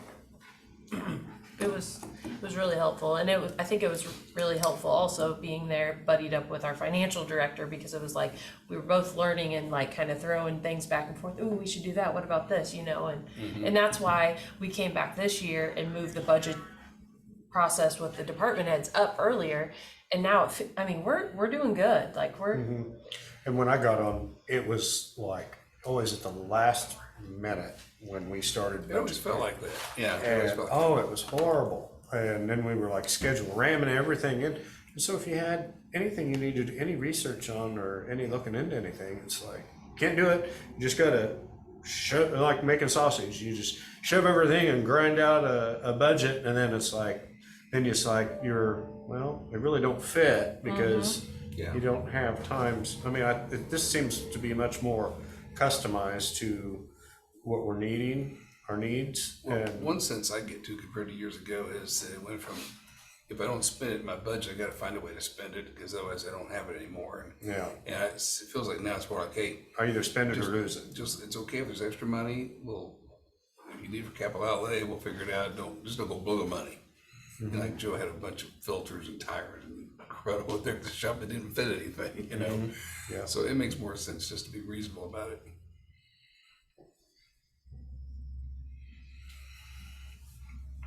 We had the email from Mark Zeltner about budget planning, whatever. Let me find that. I know, I'm going through my inbox right now, trying to make sure I Well, didn't forget something to talk to you guys about. It was I gotta find it now. What I read in that was he basically wants us to get, which I agree, maybe kind of an overall, what's our goal, or is this it? Hang on a second. So with the outside agencies? Well, just in general, like, we did this in the city before, like, just in general, what's our goals? Like, do we, absolutely no way, don't wanna raise any taxes, or we understand we have to go up a little bit to fund certain things? Do we wanna get salaries lined up, or are we gonna do that over 2 or 3 years, or just all the different factors? We probably need to spend some time having those conversations to kind of get a direction, which I think will help everybody else. I think he may have more of a list than I'm just off the top of my head throwing things out. Yeah, I was hoping, I mean, are we gonna have a budget workshop with us and the financial director? Oh, yeah, I we mean, should. that would be helpful once we check all these department heads off, is to do it at that, then we can It's till really, April, so this is great. We yeah, got it's time. really good, yes. Yeah, because that's when the ARPA comes in, because if there's something that can help our budget, and we've got that money, it's good to have, we need to have that conversation. Does this fit our goals for ARPA that we can use it for? Or does that need to be, how does this? Right. Sometimes it's a shell game, we can move, and we done quite a bit of that last year to reach the R&R, it's like, we can move it over here, and we're still got it, but, it made the budget look better, so. Got something for us? I do, but Awesome. I'm not on the agenda. Hey, it's fine, come There on we are in. now. We're wrapping up. Lewis Chevrolet just called me and they got in a 3/4 ton 4-door truck, which is like what we just bid 2 months ago. And they have it in stock versus we ordered one through Ford and it could be next time this year when we get it. And Lewis's truck is actually $800 cheaper than what our bid was. Really? So It's a shock. and I have the authority to go to Lewis Chevrolet and get that truck.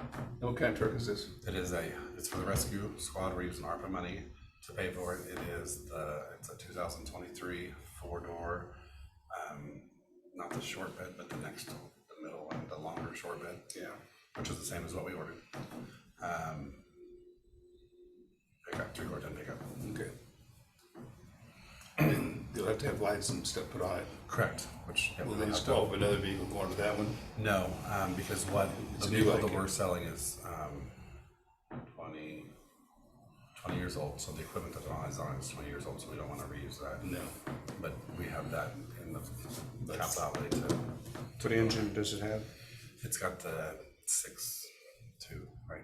6.3? 6.3, yeah. I can't Diesel? keep straight anymore. No gas. Gas. Oh. Yep. On our rescue trucks, I prefer the gas I was gonna because say. they don't get enough mileage put on them. Especially now with death. And the DEF messes them up when they're idling on the side of the road. So so ambulances, I understand being a diesel because they go down the road more. Rescue trucks, I'm not a DEF fan. It ends up just sitting in the tank and plugging the line. So Give me a second, I'm just getting my wording right to make it. Is there any additional features that you get on this because of the rescue function? no. Not really. Okay, so that was. Yeah, I checked to make sure it was the same as what our quote was that we approved. You wanna see that? What color is it? Red. It's red. Oh, So yeah. okay. So I drove by and I saw it. It was there late last week. I'm like, wait a minute. And at the time, Chevy couldn't bid when we did the bids. That is crazy, isn't it? Yep. So then they actually reached out to me and they're like, hey, we have this truck here. We know you were looking for one like it. So I said, well, hold on to commissioner meeting today. Let me go get their This is blessing. the Ford truck. That is a Ford. Oh, okay, I thought you had the specs on the new one.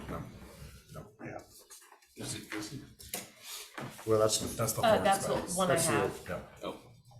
Oh, is it what the original one? Yeah. Okay, okay. This is the Ford, yeah. So on January And I checked with 17th. him, he's okay with us, because it doesn't cost Foster Ford anything to cancel this order. Yeah, so the new one's actually a Chevy. Gotcha. I was confused. Sorry. It's easy to I should confuse me. explain better. Did you say 8 over or 8 under? I'm just gonna make sure I make the motion right. 800 over or under? Under, sorry. 51103. 511. It's 51,500 would be their price, whereas this was 51,103. So Okay. 700-ish. Okay, so So don't write this price down. tell me what the new price. 51,500. Thank you. Okay. And this one is what? 51,103. $397. This one's 397 cheaper. No, 51.5. sorry, 55. 50,500. Okay. There you go. I'm going because Too many numbers. my math wasn't lining up. New math. Numbers. 50,500. Okay. So in January 17th of 2023, I presented a purchase order on behalf of Emergency Management to Foster Ford for a 2023 Ford F-250 XLT Crew Cab long bed in the amount of $51,103. It was government pricing.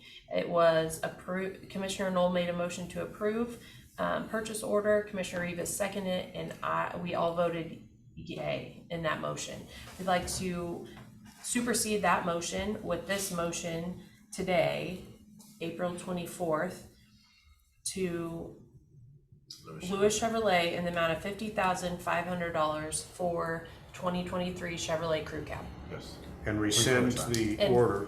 Yeah, and rescind the January 17th, 2023 order. I'll make that motion. Second. Okay, it's been moved and seconded. All those in favor say aye. Aye. Aye, passes 3-0. I can grab a PO. Awesome, sorry, I just wanted to get my I get it. wording right so that it's easy to understand. Get your PO, will be good. Thank you. Thank you.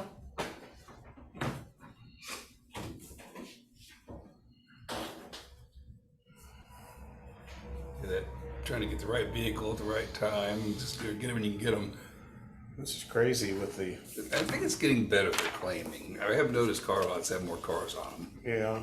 There was a point when we would be driving somewhere and there was the running thing for my entertainment was looking at car lots and we drove by going, well, they got like 4, you know. How those guys could make it, I don't know.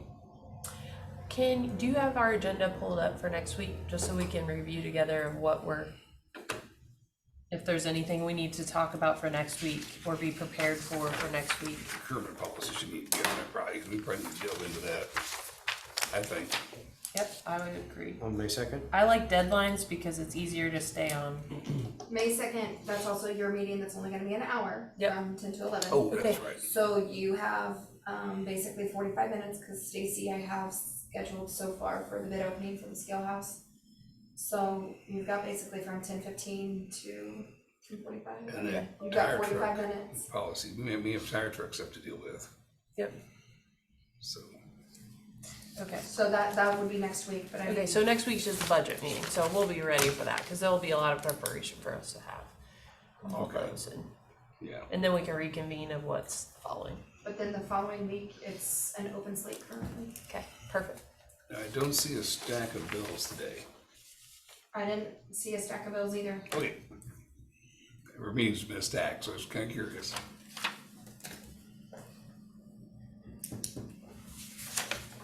Okay, Next so- week, There's gonna be a big stack. You're right. Okay, so May 2nd plus, so that'd be May 9th, procurement policy. And I'll tell Joe that he can put that on the agenda on that day then, with all of his weekly things, so we can be ready for that. So the procurement policy it's not just for road and bridge, it's for across the county, isn't it? Right. I So, mean, but it so you almost- want us to put it on there? We can put it on there. I think we ought to. Okay, can we add that to the agenda then, Do you Kaylee? want it listed for a time frame, or would you like it just listed? If it's a wide open, let's just do 10. We'll start with that. Okay. For Thank- how long, so that way then I know kinda where to. What do you guys think? So are there other, we've mainly heard from Road and Bridge on it, are there other departments that need to weigh in on this? What?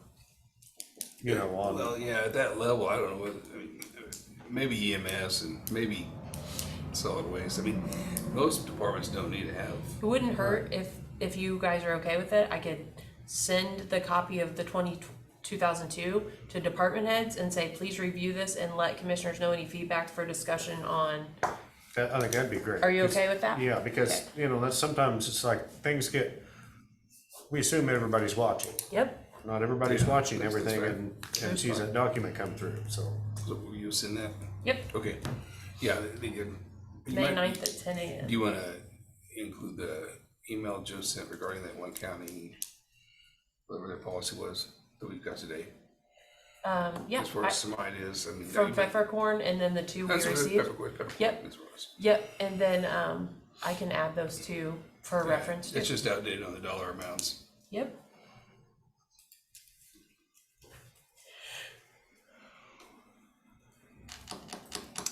Okay, David Mercier sent the vendor of that was Direct Supply. Yeah, I think he said it that day, but I couldn't remember. no.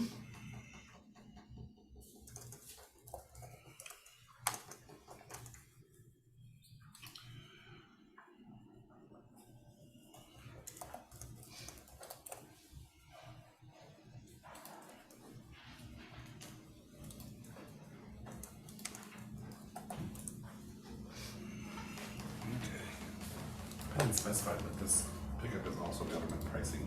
Perfect. This gave us government pricing on it, because full retail's 55,000 something, so we're not paying MSRP. I'm surprised they actually got something in that wasn't spoken for. That's why. Is it the right color red? It is. Okay. It is. Which Oh. is candy apple red or. Yeah, there's never red, there's never Fire yellow. engine red. Yeah. It's They like, actually don't have fire engine red, it's anymore. It's called, I think it's candy apple red is what they call it. I had a 1970 Ambassador station wagon, Army surplus, painted Army green. My dad bought it at auction in Leavenworth. And he said, you kids can pick the color. We picked fire engine red. That was the name of the color. It looks pretty good. It was the nerdiest car, but we knew it was.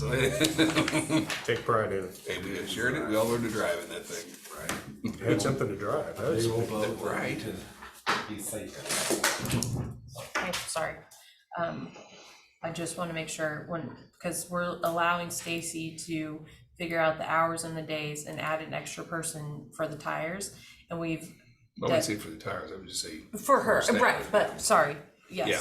But then for the tires, a trailer a week, up to 4 weeks. And so, because she'll ask me, did the commission say that's okay? Like, we're okay with her making those adjustments in her operations. Yeah. I mean, She's got the money. she has the authority and the money anyway, but I just know she wants to make sure that she's in. Well, So I don't wanna speak to her as one commissioner of 3 without reiterating that with you, so that if she calls you and you're like, K.S.A said what? Like, Yeah. I just wanna make sure we're on the same page. Okay, My- perfect. My idea is if she puts it in there for week 1 fills up, week 2 fills up, Yep. week 3, oh, it didn't fill up. We're gonna learn. Just let it sit Yep. there for 2 weeks. No, absolutely. So I'm just saying, Yep. see how that works. Perfect, okay.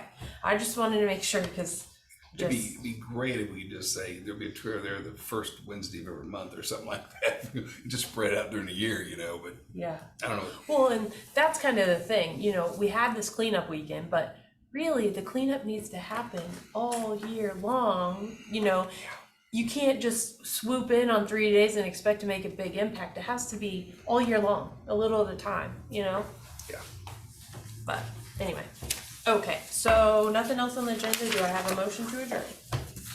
So move. Second. Okay, it's been moved and seconded. All those in favor say aye. All right. Aye. We are adjourning at 1:06 p.m.